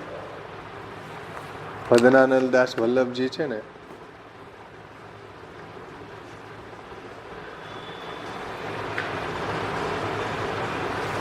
એને વદનાનલ, વદન અનલ એ લખ્યું જ છે. તમે મંગલાચરણ હમણાં જોતા હતા, ત્યાં બધા મંગલાચરણમાં ઉપર લખ્યા જ છે. જો મંગલાચરણમાં લખ્યા ને 6 નંબર એનું છે. કોણ છે? વદનાનલદાસ વલ્લભજી કૃત વિવૃત્તિ, એમ છે ને. એને ઉત્થાનિકામાં એ વાત કરી હતી કે અન્યત પ્રયોજન દ્વય આકાંક્ષા અભાવ આહુ નામદ્વયમ ઇતિ. નામદ્વયમ પૂર્ણાનંદ પૂર્ણ કામો, એટલે અન્ય 2 પ્રયોજનની આકાંક્ષાનો અભાવ કહે છે આગળના નામથી. તો આ 2 આકાંક્ષા જે કીધી હતી ને ગોકુલનાથજીએ, શું કહી હતી? 2 આકાંક્ષાઓ કહી હતી ને ગોકુલનાથજીએ. કઈ આકાંક્ષા કહી હતી? 2. એક તો સ્વર્ગ સુખાકાંક્ષા અને એક કામિત ફલાકાંક્ષા. તો એવી એ સંદર્ભમાં વદનાનલદાસજી એમ કહે છે કે પૂર્ણાનંદ પૂર્ણ કામ ઇતિ પૂર્ણાનંદત્વાદ ન આત્મસુખાકાંક્ષા પૂર્ણ કામત્વાદ ન સ્વર્ગલોક સુખાકાંક્ષા. શ્રી મહાપ્રભુજી છે એ પૂર્ણાનંદ હોવાને કારણે આત્મસુખની પણ કામના નથી, આકાંક્ષા નથી, અને પૂર્ણ કામ હોવાને લીધે સ્વર્ગ સુખની પણ કામના નથી. જે ગોકુલનાથજીએ કીધું હતું, જો એને જ બીજી રીતે થોડા શબ્દોના હેરફેરથી આ વાત સમજાવી દીધી કે શ્રી આચાર્ય ચરણો પૂર્ણાનંદ હોવાથી અને આત્મસુખની પણ કામના નથી. જે ગોકુલનાથજીની ટીકામાં શંકા ઉઠાવી હતી ને, પછી એને વિસ્તારથી પાછું કોણે સમજાવ્યું? ગોપેશ્વરજીએ. એમાં આત્મસુખ લીધું ને, જો અંતઃકરણ સુધી, ચિત્ત સુધી આત્મસુખ. તો શ્રી મહાપ્રભુજી છે એ પૂર્ણાનંદ હોવાને કારણે આત્મસુખની પણ કોઈ આકાંક્ષા નથી શ્રી મહાપ્રભુજીમાં. તેથી વલ્લભજી કહે છે કે પૂર્ણાનંદત્વાદ ન આત્મસુખાકાંક્ષા પૂર્ણ કામત્વાદ ન સ્વર્ગલોક સુખાકાંક્ષા. શ્રી આચાર્ય ચરણોને પૂર્ણાનંદ હોવાને કારણે આત્મસુખની કામના નથી. આત્મસુખ એટલે યન્ન દુઃખેન સંભિન્નમ નચગ્રસ્ત અનંતરમ અભિલાષો ઉપનીતંચ યત સુખમ સ્વપદાસ્પદમ. આત્મસુખની ડેફિનેશન મહાપ્રભુજીએ નિબંધમાં આપી કે જ્યાં કોઈ જાતનું દુઃખ નથી, યન્ન દુઃખેન સંભિન્નમ નચગ્રસ્ત અનંતરમ, જે કાલથી ગ્રસિત થતું નથી. સ્વર્ગનું સુખ છે એ તો કાલથી ગ્રસિત થાય. ક્ષીણે પુણ્ય મૃત્યુ લોકે વિસંતિ, પુણ્ય ક્ષીણ થાય તો ફરીથી એને ભૂતલ ઉપર આવવું પડે, તો કાલથી ગ્રસિત છે. અને યન દુઃખે ને, અને ત્યાં દુઃખ છે. અસુરોની ચડાઈ, અસુરોથી ભય, પછી પરસ્પર ઈર્ષા, આવું બધું સ્વર્ગલોકમાં છે. પણ આત્મસુખમાં આ નથી. આત્મસુખ જે છે એ એનાથી ઉત્તમ છે, સ્વર્ગલોકથી. કહેવાય બેયને સ્વર્ગ, આત્મસુખ નહીં સ્વર્ગ કહેવાય અને સ્વર્ગ લોક નહીં સ્વર્ગ કહેવાય, પણ આત્મસુખની શ્રેષ્ઠતા છે. આ સ્વર્ગની તો વાત ન કરી જો ટીકાકારે, આત્મસુખની વાત કરી. એને દુઃખેને સંભિન્નમ નચગ્રસ્ત અનંતરમ અભિલાષો ઉપનિતંચ, જે અભિલાષાથી જે લભ્ય છે. યત સુખમ સ્વ પદાસ્પદમ, એ સ્વ શબ્દથી સમજાવે છે. તો શ્રી મહાપ્રભુજી છે એને પૂર્ણ આનંદ હોવાને કારણે આત્મસુખાકાંક્ષા, કોઈ આત્મસુખની પણ આકાંક્ષા નથી. અને પૂર્ણ કામત્વાત ન સ્વર્ગલોક સુખાકાંક્ષા, અને પૂર્ણ કામ હોવાને કારણે સ્વર્ગ સુખની પણ કામના આચાર્ય ચરણોને નથી. એતદ પ્રયોજન દ્વય અભાવ એતદ ભક્તેસ્વપી તુલ્ય તથાપી પૂર્વ પ્રયોજનાર્થમ કર્મકરણમ સાધન દશાસ્થાનામ આવશ્યકમિતિ તેભ્ય તત્સ્વરૂપ બોધનાર્થમ સ્વયં કરોતિ ઇતિ ભાવ. એટલે શ્રી મહાપ્રભુજી જે આ યજ્ઞ વગેરે જે કરે છે એ તથાપી પૂર્વ પ્રયોજનાર્થમ કર્મકરણમ સાધન દશા અવસ્થાનામ આવશ્યકમિતિ, એટલે સાધન દશાની અંદર આ યાગાદો ભક્તિ માર્ગે કે સાધનત્વ ઉપદેશક એ આવશ્યક માનીને કરે છે. કારણ કે શ્રી મહાપ્રભુજી ન કરે તો પછી રોંગ એક્ઝામ્પલ એક સેટ થાય એમ કે જો મહાપ્રભુજી આચાર્ય છે તો યજ્ઞ યાગાદિક નથી કરતા, બીજા લોકોને દોષારોપણ કરે. તેભ્ય તત્સ્વરૂપ બોધનાર્થમ સ્વયં કરોતિ ઇતિ ભાવ. એટલે મહાપ્રભુજી યાગાદો ભક્તિ માર્ગે કે સાધનત્વ ઉપદેશક, જે આગળનું નામ હતું ને એવા હેતુથી યજ્ઞ કરે છે એમ. કોઈ સ્વર્ગ સુખની કામના કે કોઈ આત્મસુખની કામના, આવી કોઈ કામના મહાપ્રભુજીને નથી. કારણ કે નહીંતર લોકમાં આવું શા માટે કહેવું પડે? લોકની અંદર જે લોકો યજ્ઞ કરતા હોય ટ્રેન્ડ જ એવો હતો કે બધા યજ્ઞ જ કરતા દેખાય. શા માટે? સ્વર્ગ સુખની કામના માટે. તો શ્રી મહાપ્રભુજી યજ્ઞ કરતા દેખાય તો શું મહાપ્રભુજી આવા સ્વર્ગ સુખની કામનાથી યજ્ઞ કરે? નહીં. ગુસાઈજી કે પૂર્ણાનંદ પૂર્ણ કામો, પૂર્ણાનંદત્વાત ન આત્મસુખ આકાંક્ષા. પૂર્ણાનંદ હોવાને કારણે કોઈ આત્મસુખની આકાંક્ષા નથી, આત્મસુખની કોઈ આકાંક્ષા નથી. અને પૂર્ણ કામ હોવાને કારણે કોઈ સ્વર્ગ સુખની પણ કામના નથી. યજ્ઞ કરતા દેખાય છે પણ આવી કામના મહાપ્રભુજીને નથી. શ્રી મહાપ્રભુજી તો વિભૂતિઓનું, ભગવાનની જે વિભૂતિઓ છે એનું યજન યજ્ઞ દ્વારા કરે છે શાસ્ત્રની આજ્ઞા પ્રમાણે. ચલો, અહીંયા આપણું આ પૂર્ણાનંદ પૂર્ણ કામો શ્રી મહાપ્રભુજીની, શ્રી ગુસાઈજીની કૃપાથી અને પ્રભુચરણ શ્રી ગોકુલનાથજીની કૃપાથી આપણું સંપન્ન થયું.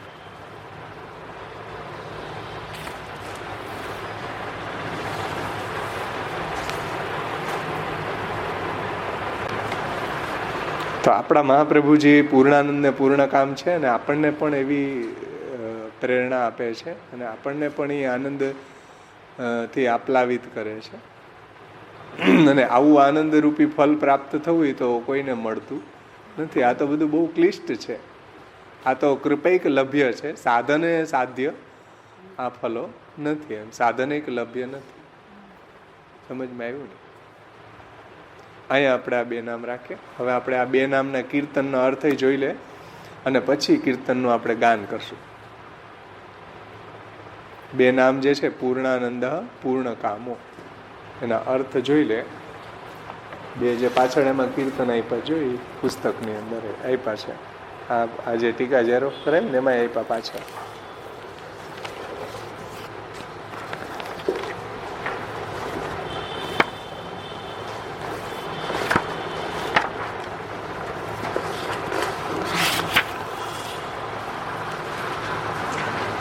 પૂરણ કામ શ્રી વલ્લભ નામ.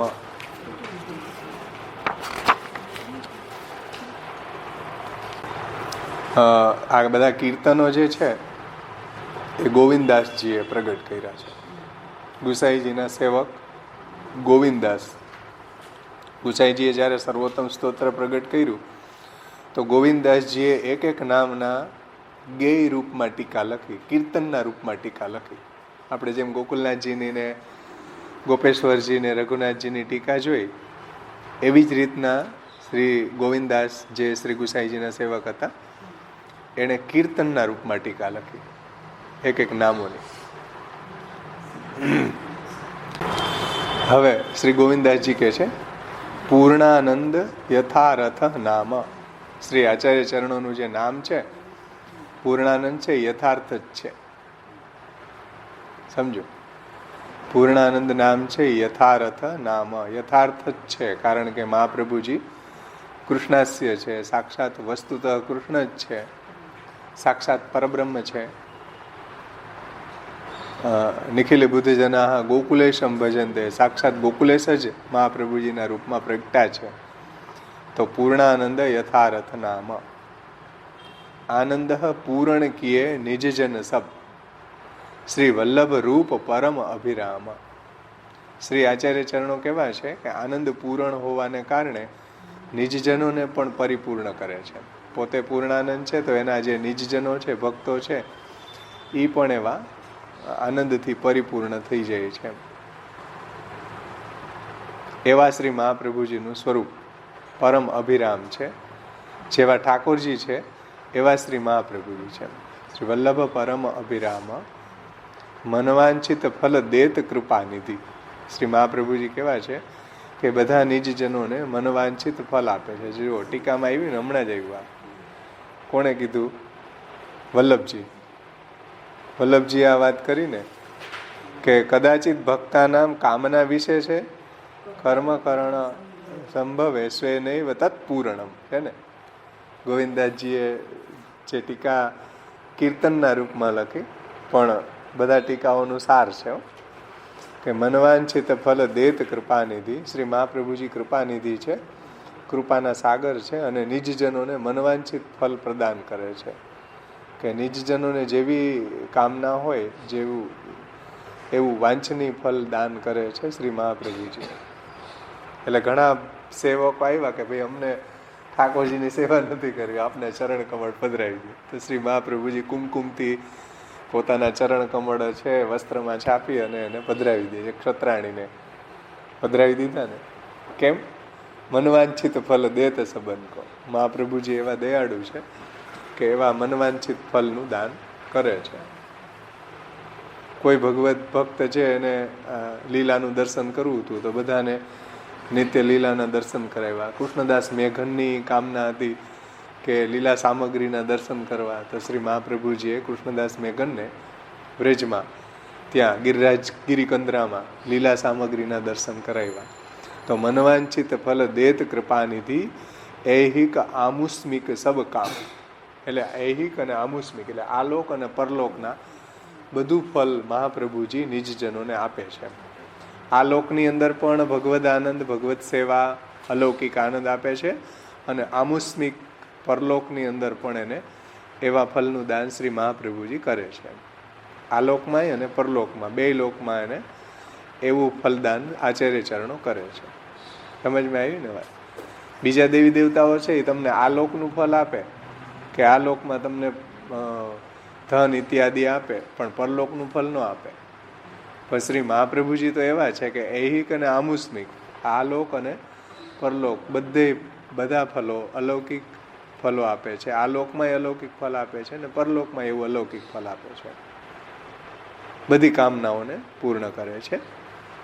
જો બડભાગી સોઈ સમજે યહ છાંડત નાહી આઠો ચામ. જે બડભાગી છે એ જ આવા શ્રી મહાપ્રભુજીના સ્વરૂપને સમજી શકે. બાકી તો મહાપ્રભુજીના સ્વરૂપનું જ્ઞાન કોઈ સામાન્ય જીવોને થાય નહીં. એટલે શ્રી મહાપ્રભુજીનું સ્વરૂપ છે પ્રાકૃતાનંદ કુતિર્વ્યાજ મોહિતાસુર માનુષ. પ્રાકૃત મનુષ્યના જેવું રૂપ ધારણ કરી અને બધાને મોહ પમાડે. તેથી ગોવિંદાસજી કહે છે કે જો બળ ભાગી સોઈ સમજે ય. આ કોણ સમજી શકે? આચાર્ય ચરણોના આ પૂર્ણાનંદ સ્વરૂપને સમજી કોણ શકે? દૈવી જીવો હોય, જે બળભાગી હોય, જેની ઉપર પ્રભુની વિશેષ કૃપા હોય, એ જ મહાપ્રભુજીના સ્વરૂપને સમજે, મહાપ્રભુજીના શરણે આવે, શ્રી મહાપ્રભુજીની આજ્ઞાનું પઠન કરે, અધ્યયન કરે, પાલન કરે. એ જ કરી શકે, બધા ન કરી શકે. જો બળભાગી સોઈ સમજે યહ છાંડત નાહી આઠો જામ. એ ક્યારેય છોડતા નથી. આઠો જામ એટલે આઠેય પ્રહર. 8 પ્રહર એટલે 24 કલાક. 1 પ્રહર એટલે 3 કલાક. 8 તેરીને 24. 24 કલાક મહાપ્રભુજીમાં નિષ્ઠા રાખીને મહાપ્રભુજીનું યશોગાન કરતા જ રહે છે. જે આ બળભાગી છે, જે આવા મહાપ્રભુજીના સેવકો છે, એ છાંડત નાહી આઠો જામ. આઠો જામ મહાપ્રભુજીમાં અનન્ય નિષ્ઠાપૂર્વક શ્રી મહાપ્રભુજીના યશોગાન કરે છે. સમજમાં આવ્યું ને? એવા બળભાગી જે દૈવી જીવો હોય એને જ મહાપ્રભુજીમાં આવી નિષ્ઠા થાય. બાકી કોઈને મહાપ્રભુજીની વાતય માફક ન આવે તો નિષ્ઠા ક્યાંથી થાય? કે ભાઈ મહાપ્રભુજીએ કીધું સિદ્ધાંત મુક્તાવલીમાં, ભક્તિ વર્ધનીમાં, તો કે કીધું છે, અમારે શું? અમને તો નાચવા દો. અરે ભાઈ, વરરાજો પડી ગયો નીચે ઘોડી ઉપરથી, તો કે પડી ગયો તો ભલે પડી ગયો, અમને નાચવા દો. મહાપ્રભુજીના સિદ્ધાંત રૂપી વરરાજો નીચે પડી ગયો તોય પુષ્ટિ સંપ્રદાયો બધા નાચે, હે ને? તો એવા લોકોને મહાપ્રભુજીની વાત સમજમાં ન આવે. જો બળભાગી સોઈ સમજે યહ છાંડત નાહી આઠો જામ. કે આઠો યામ શ્રી મહાપ્રભુજીનું સ્મરણ કરે, સર્વોત્તમ સ્તોત્રનો પાઠ કરે, વલ્ભાષ્ટક, સુરત કૃષ્ણ પ્રેમામૃત કરે, શ્રી મહાપ્રભુજીનો અનન્ય થઈને રહે, શ્રી મહાપ્રભુજીના ગ્રંથોનું અધ્યયન અધ્યાપન કરે, એ બળભાગી છે. એવું ગોવિંદાસજી કહે છે. જાકે હિયે લગન લાગી રહે શ્રી વલ્લભ સુખ કો ધામ. જેના હૃદયમાં આવી લગન લાગી રહે, જે મહાપ્રભુજી સુખનું ધામ છે, જે આનંદરૂપ છે, જે પૂર્ણાનંદ છે, એનું જે રટણ કરતો રહે, શ્રી વલ્લભનું સ્મરણ કરે. શ્રી વલ્લભ, શ્રી વલ્લભ, શ્રી વલ્લભ કૃપા નિધાન કીર્તનમાં આવે ને, શ્રી વલ્લભ, શ્રી વલ્લભ, શ્રી વલ્લભ કૃપા નિધાન. તો એ રીતના હા, અતિ ઉદાર કરુણામય દીન દ્વારાય, હે ને? તો એ જાકે હિયે લગન લાગી રહે, જેના હૃદયમાં આવી મહાપ્રભુજીમાં નિષ્ઠા લાગેલી જ રહે, શ્રી આચાર્ય ચરણોના ગુણગાન કરતો જ રહે, શ્રી વલ્લભ સુખ કો ધામ. એવા શ્રી મહાપ્રભુજી છે તો સુખનું ધામ છે, ભંડાર છે, પૂર્ણાનંદ છે, પૂર્ણ કામ છે. ગોવિંદ સદા વિમલ જસ ગાવત. આવા મહાપ્રભુજીનું તો ગોવિંદાસજી એમ કે હંમેશા હું એના ગુણગાન જ ગાયા કરું. ગોવિંદ સદા આવો નિર્મળ, વિમલ એટલે નિર્મળ, અલૌકિક, એવો શ્રી મહાપ્રભુજીનો અલૌકિક યશ ગાવે છે. શ્રી મહાપ્રભુજીનો વિમલ યશ છે, વેદ પુરાણ વિમલ યશ ગાવે. નિર્દોષ ગોવિંદ સદા વિમલ જસ ગાવત ડોલત ફિરત શ્રી ગોકુલ ધામ. ગોવિંદાસને કેવા મહાપ્રભુજીના ભાવો સ્ફુર્યા હશે, કારણ કે ગુસાઈજીનો સંગ હતો. ગોવિંદાસજીને ગુસાઈજીનો સંગ હતો. ગુસાઈજી જેવું સર્વોત્તમ સ્તોત્ર કહેતા એવું ગોવિંદાસજી એનું કીર્તન બનાવતા. તો ગોવિંદ સદા વિમલ યશ ગાવત. ગોવિંદાસજી આવા આચાર્ય ચરણોના વિમલ, નિર્મળ, અલૌકિક યશનું હંમેશા ગાન કરે છે. ડોલત ફિરત શ્રી ગોકુલ ધામ. અને હંમેશા એ ગોકુલની લીલામાં મગ્ન રહે છે. મહાપ્રભુજીના યશોગાન કરવાથી ગોકુલની લીલામાં નિમગ્ન થઈ જાય. કેમ કે મહાપ્રભુજી લીલામૃત રસાર્દ્રાદ્રી કૃતા અખિલ શરીર ભૃત પ્રતિક્ષણ નિકુંજસ્થ લીલા રસ સુપૂરિત.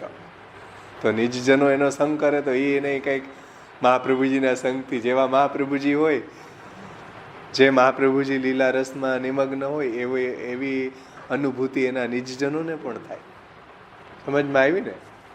આધુનિક મહારાજ મોબાઈલ લઈને બેઠા હોય ટીવી ઉપર લઈને બેઠા હોય તો નિજજનો શું કરે? પછી નિજજનો એ જ કરે.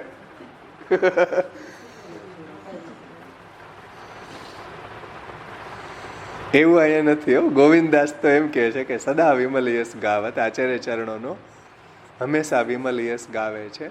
ડોલત ફિરત શ્રી ગોકુલ ધામ. શ્રી ગોકુલની અંદર, ગોકુલધામની અંદર હંમેશા એમાં નિમગ્ન રહે છે, એનું ચિંતનમાં, એના ગુણગાનમાં.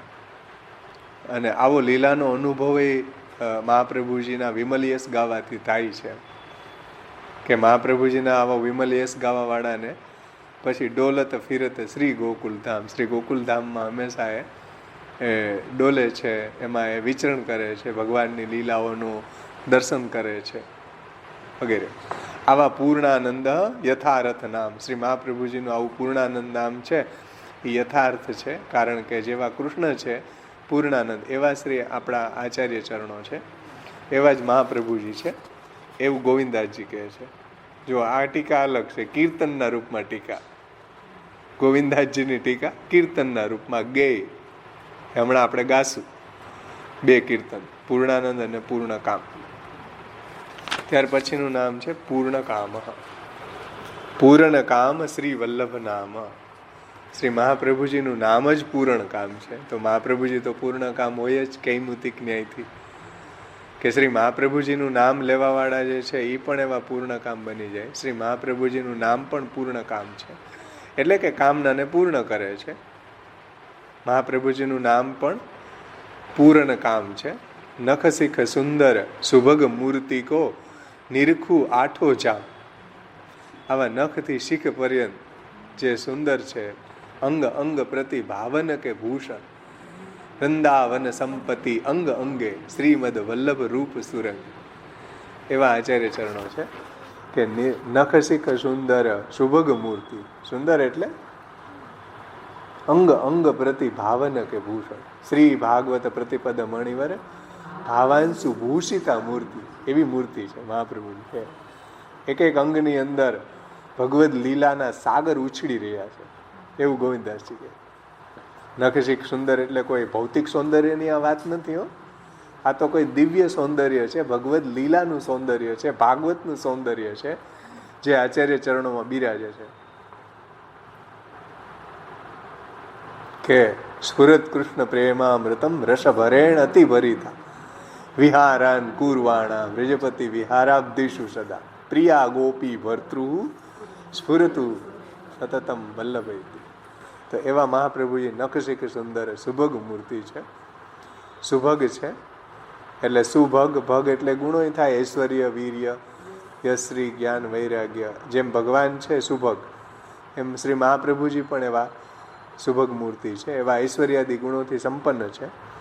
અને સ્ફુરત કૃષ્ણ પ્રેમામૃતમાં આ વાત આવી હતી કે વિહારાન કુર્વાણા પ્રજપતિ વિહારાબ્ધિષુ સદા પ્રિયા ગોપી ભર્તુ સ્ફુરતુ સતતમ વલ્લભેતી.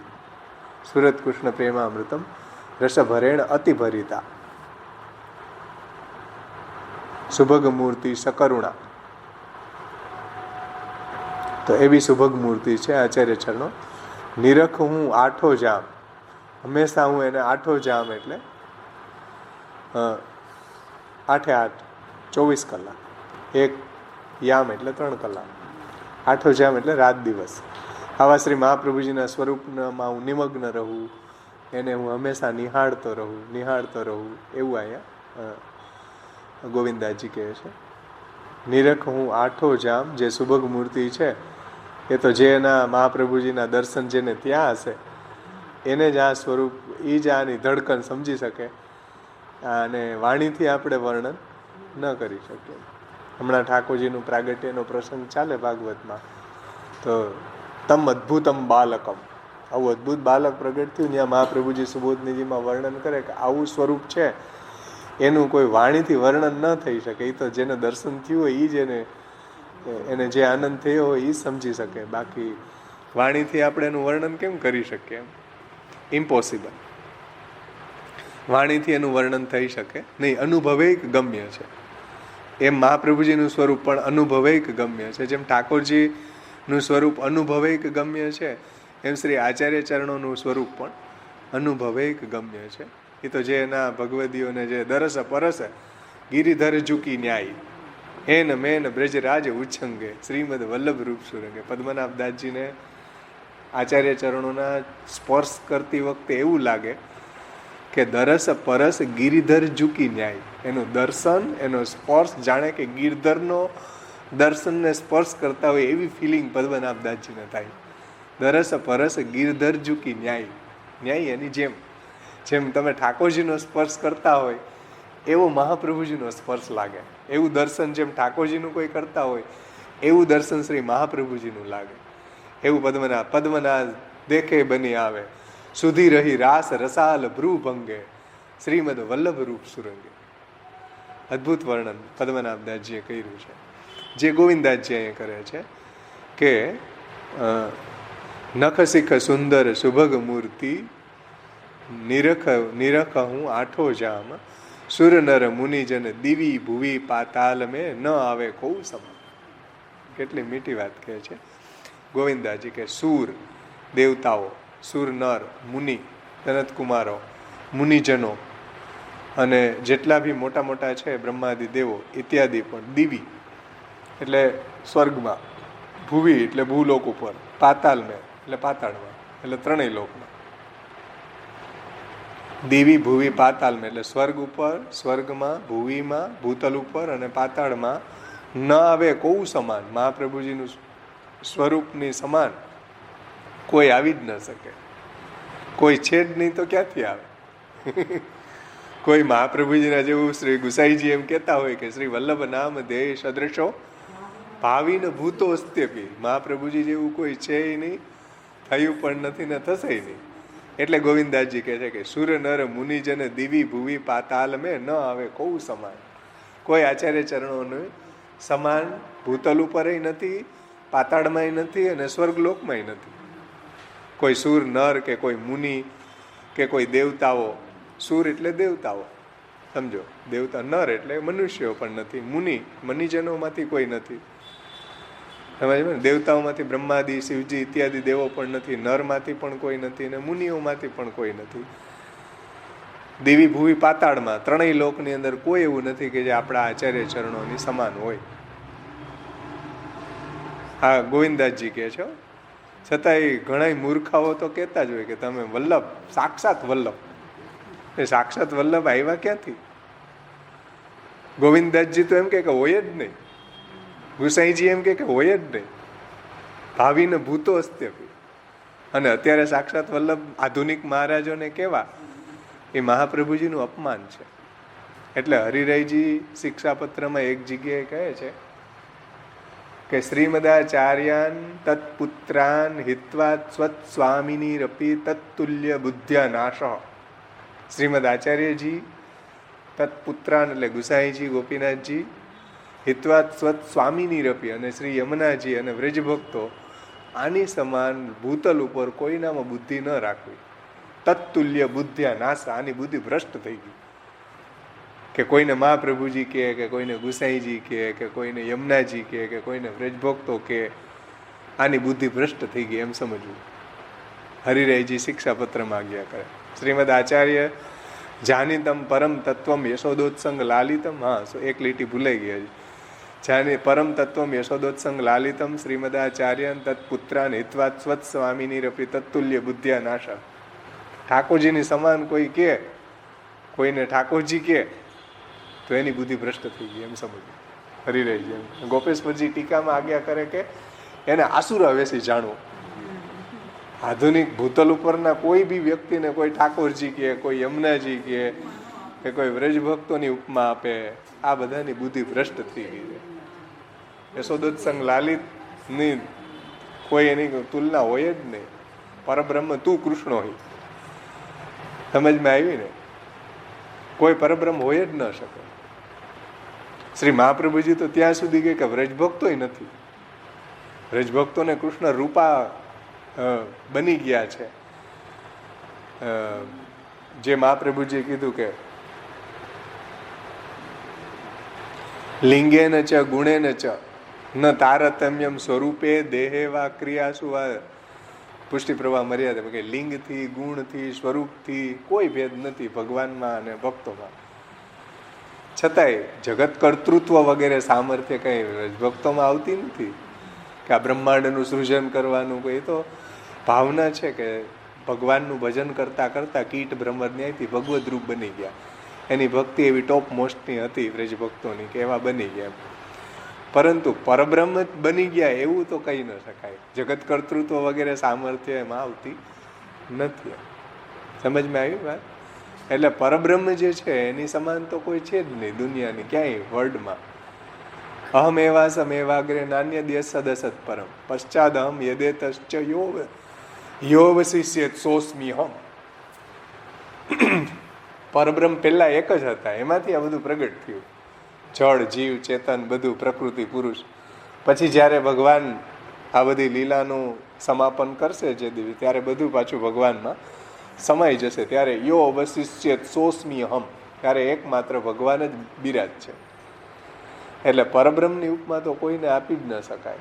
અને કોઈ આપી રહ્યા છે આધુનિક મહારાજોને કે આ તો બોલતા ઠાકોરજી. બોલતા ઠાકોરજી આવ્યા ક્યાંથી? આકાશમાંથી ટેપકા. મહાપ્રભુજી એમ કહેતા હોય કે આ પરબ્રહ્મની, હરિરાયજી એમ કહેતા હોય કે યશોદોત્સંગ લાલિત શ્રી કૃષ્ણની કમ્પેર કોઈની સાથે થઈ શકે નહીં. શ્રીમદાચાર્ય તત્પુત્રાન શ્રી મહાપ્રભુજી, ગુસાઈજી, શ્રી સ્વામિનીઓ એટલે વ્રજભક્તો, શ્રી યમુનાજી, કોઈ દુનિયામાં આ ચાર તત્વો જેવું હોય જ ન શકે. અને એને કોઈની ઉપમા અપાય નહીં આધુનિક જીવોને. સમજમાં આવી ને? એને આસુરી જાણવું. ગોપેશ્વરજી ટીકામાં સ્પષ્ટ આજ્ઞા કરે. હરિરાયજી એમ કે તત્તુલ્ય બુદ્ધ્યા નાશ, એની બુદ્ધિ ભ્રષ્ટ થઈ ગઈ એટલે એ આવું બોલે છે. સમજમાં આવી વાત?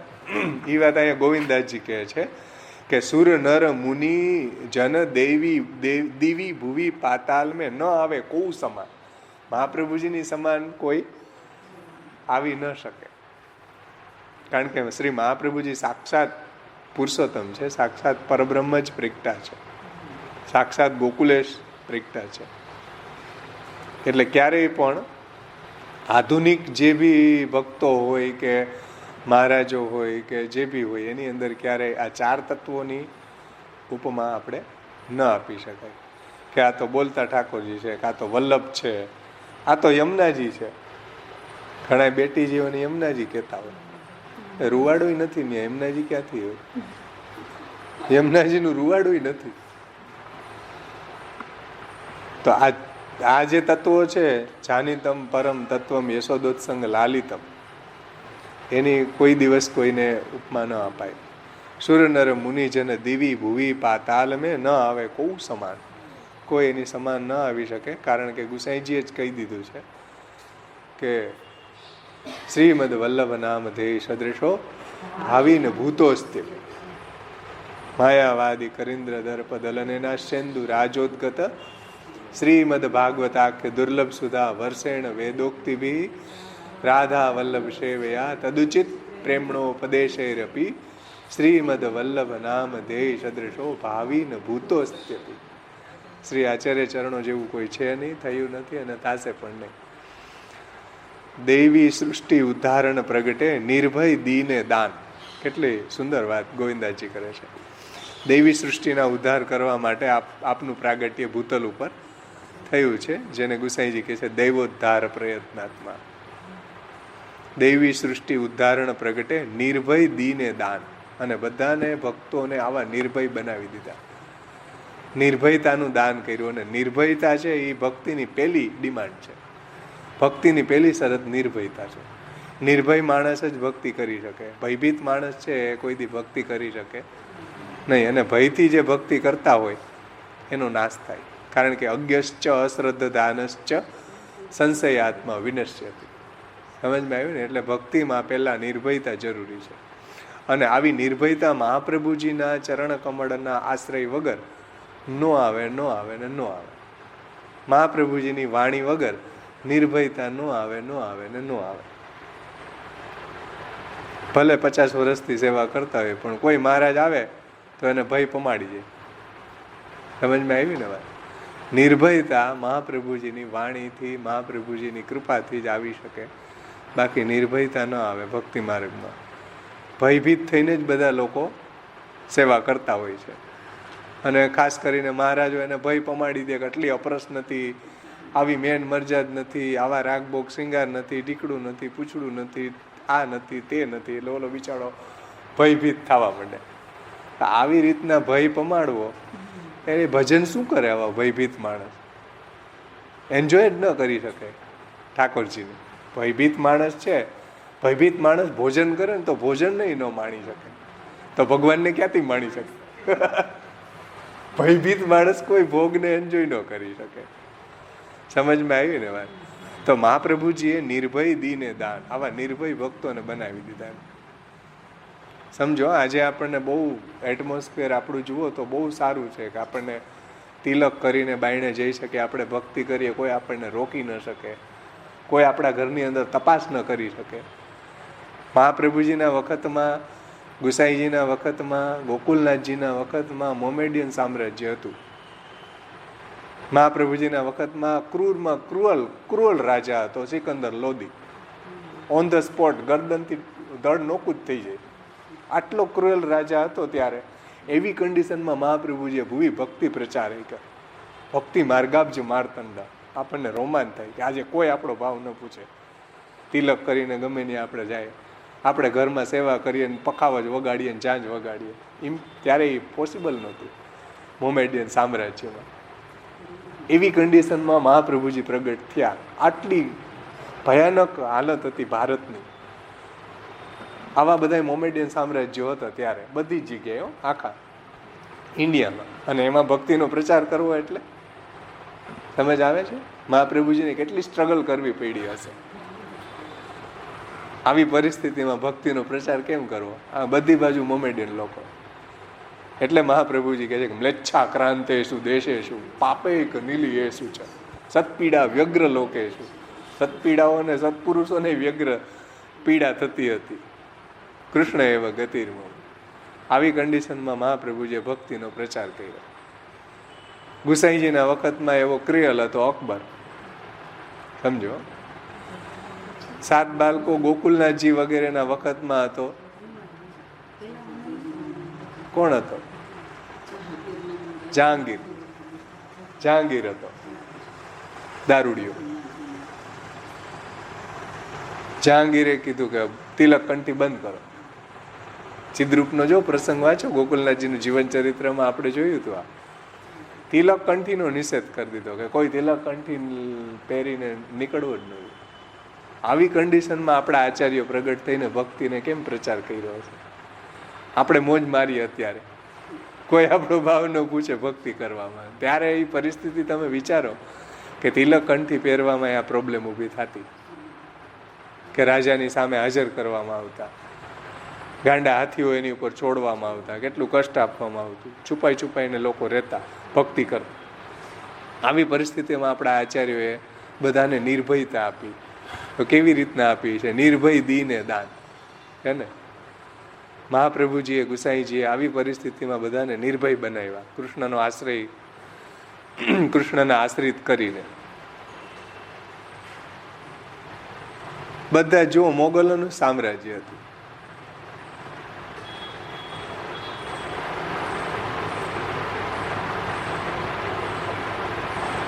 દૈવી સૃષ્ટિ ઉદ્ધારણ પ્રગટે નિર્ભય દીને દાન. અને બધાને એવા નિર્ભય કરી દીધા આપણા મહાપ્રભુજીએ. બધા દૈવી જીવોને નિર્ભયનું દાન કરી દીધું છે. એવા નિર્ભય બનાવી દીધા, પ્રભુના એવા અનન્ય ભક્ત બનાવી દીધા. બિનુ સાધન ઉદ્ધરે અનેક જન શ્રી વલ્લભ મહા ઉદાર. કેટલી મીઠી વાત ગોવિંદદાસજી કરે છે. બિનુ સાધન ઉદ્ધરે. હમણાં આપણે સાધનની જ વાત જોઈએ અહીંયા કે નિષ્કામ કર્મ કરે પછી ચિત્ત શુદ્ધિ થાય, ચિત્ત શુદ્ધિ થાય પછી જ્ઞાન પ્રાપ્તિ થાય, જ્ઞાન પ્રાપ્તિ થયા પછી મર્યાદા ભક્તિ થાય, પછી એને અક્ષર બ્રહ્મ મળે. એમાં જો ક્યાંય રોકાય નહીં તો. અને અહીંયા શું કહી રહ્યા છે? બિનુ સાધન ઉદ્ધરે અનેક. જે આ સાધનની જે પ્રક્રિયા હતી એને સ્કીપ કરીને ભક્તિની પ્રક્રિયાને સમજાવીને બીજા કોઈ આવા સાધનોની ભાંગજળમાં પડ્યા વગર કૃષ્ણનું ભજન દ્વારા ભગવત પ્રાપ્તિ મહાપ્રભુજી આપણને સમજાવી છે.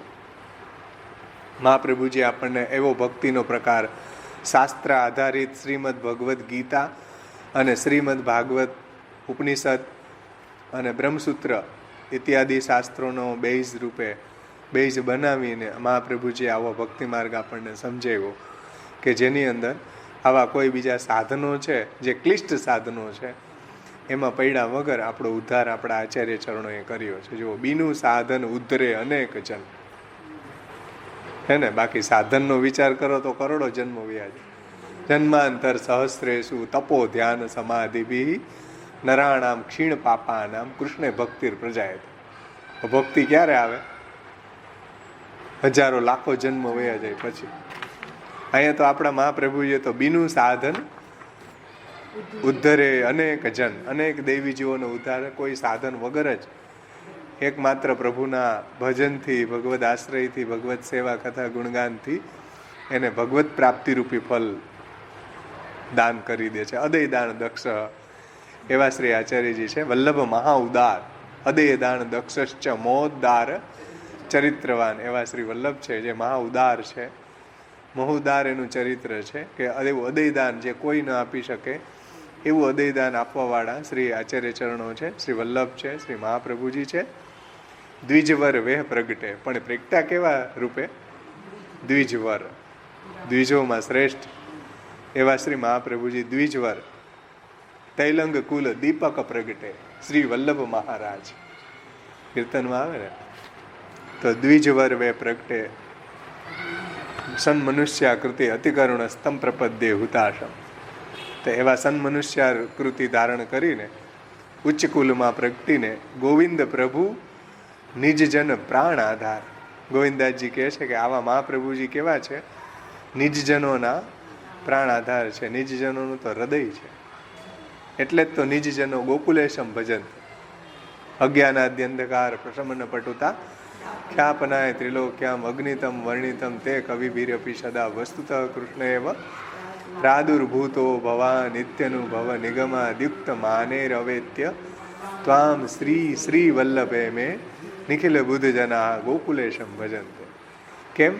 નિજજન પ્રાણ આધાર. નિજજનોને માટે તો આ પ્રાણ આધાર છો, એનો સર્વસ્વ છો. એવા શ્રી મહાપ્રભુજી પૂર્ણ કામ શ્રી વલ્લભ નામ.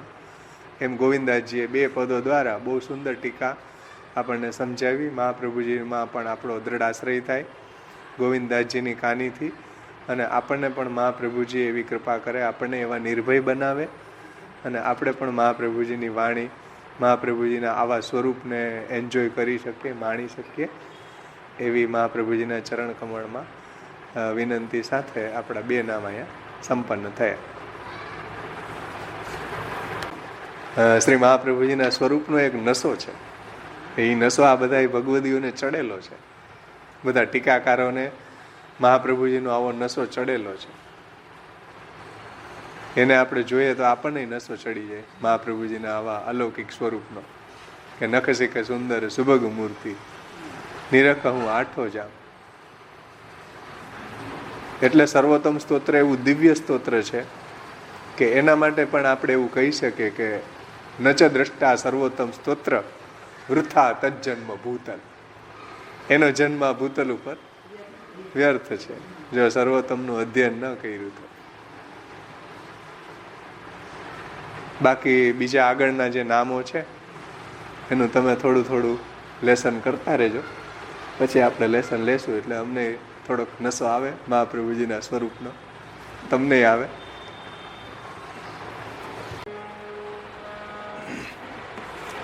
પૂર્ણાનંદ પૂર્ણકામ રાગ મેઘમલ્હારમાં એનું ગાન કરશું.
છાડત નહીં આઠો જાન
શ્રી વલ્લભ નામ પૂરન કામ શ્રી વલ્લભ નામ પૂરન કામ શ્રી વલ્લભ નામ પૂરન કામ શ્રી નખ શીખ સુંદર સુભગ મૂર્તિ કો નખ શીખ સુંદર સુભગ મૂર્તિ કો સુભગ મૂર્તિ કો નિરખણું આંખો જાણે પૂરન કામ શ્રી વલ્લભ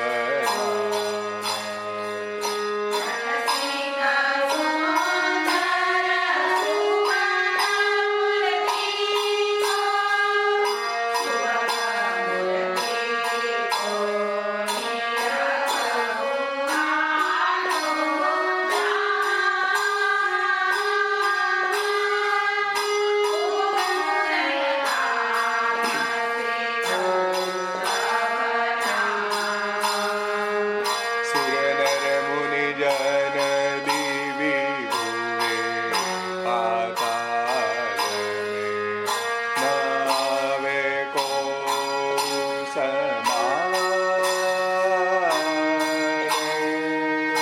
નાવે કો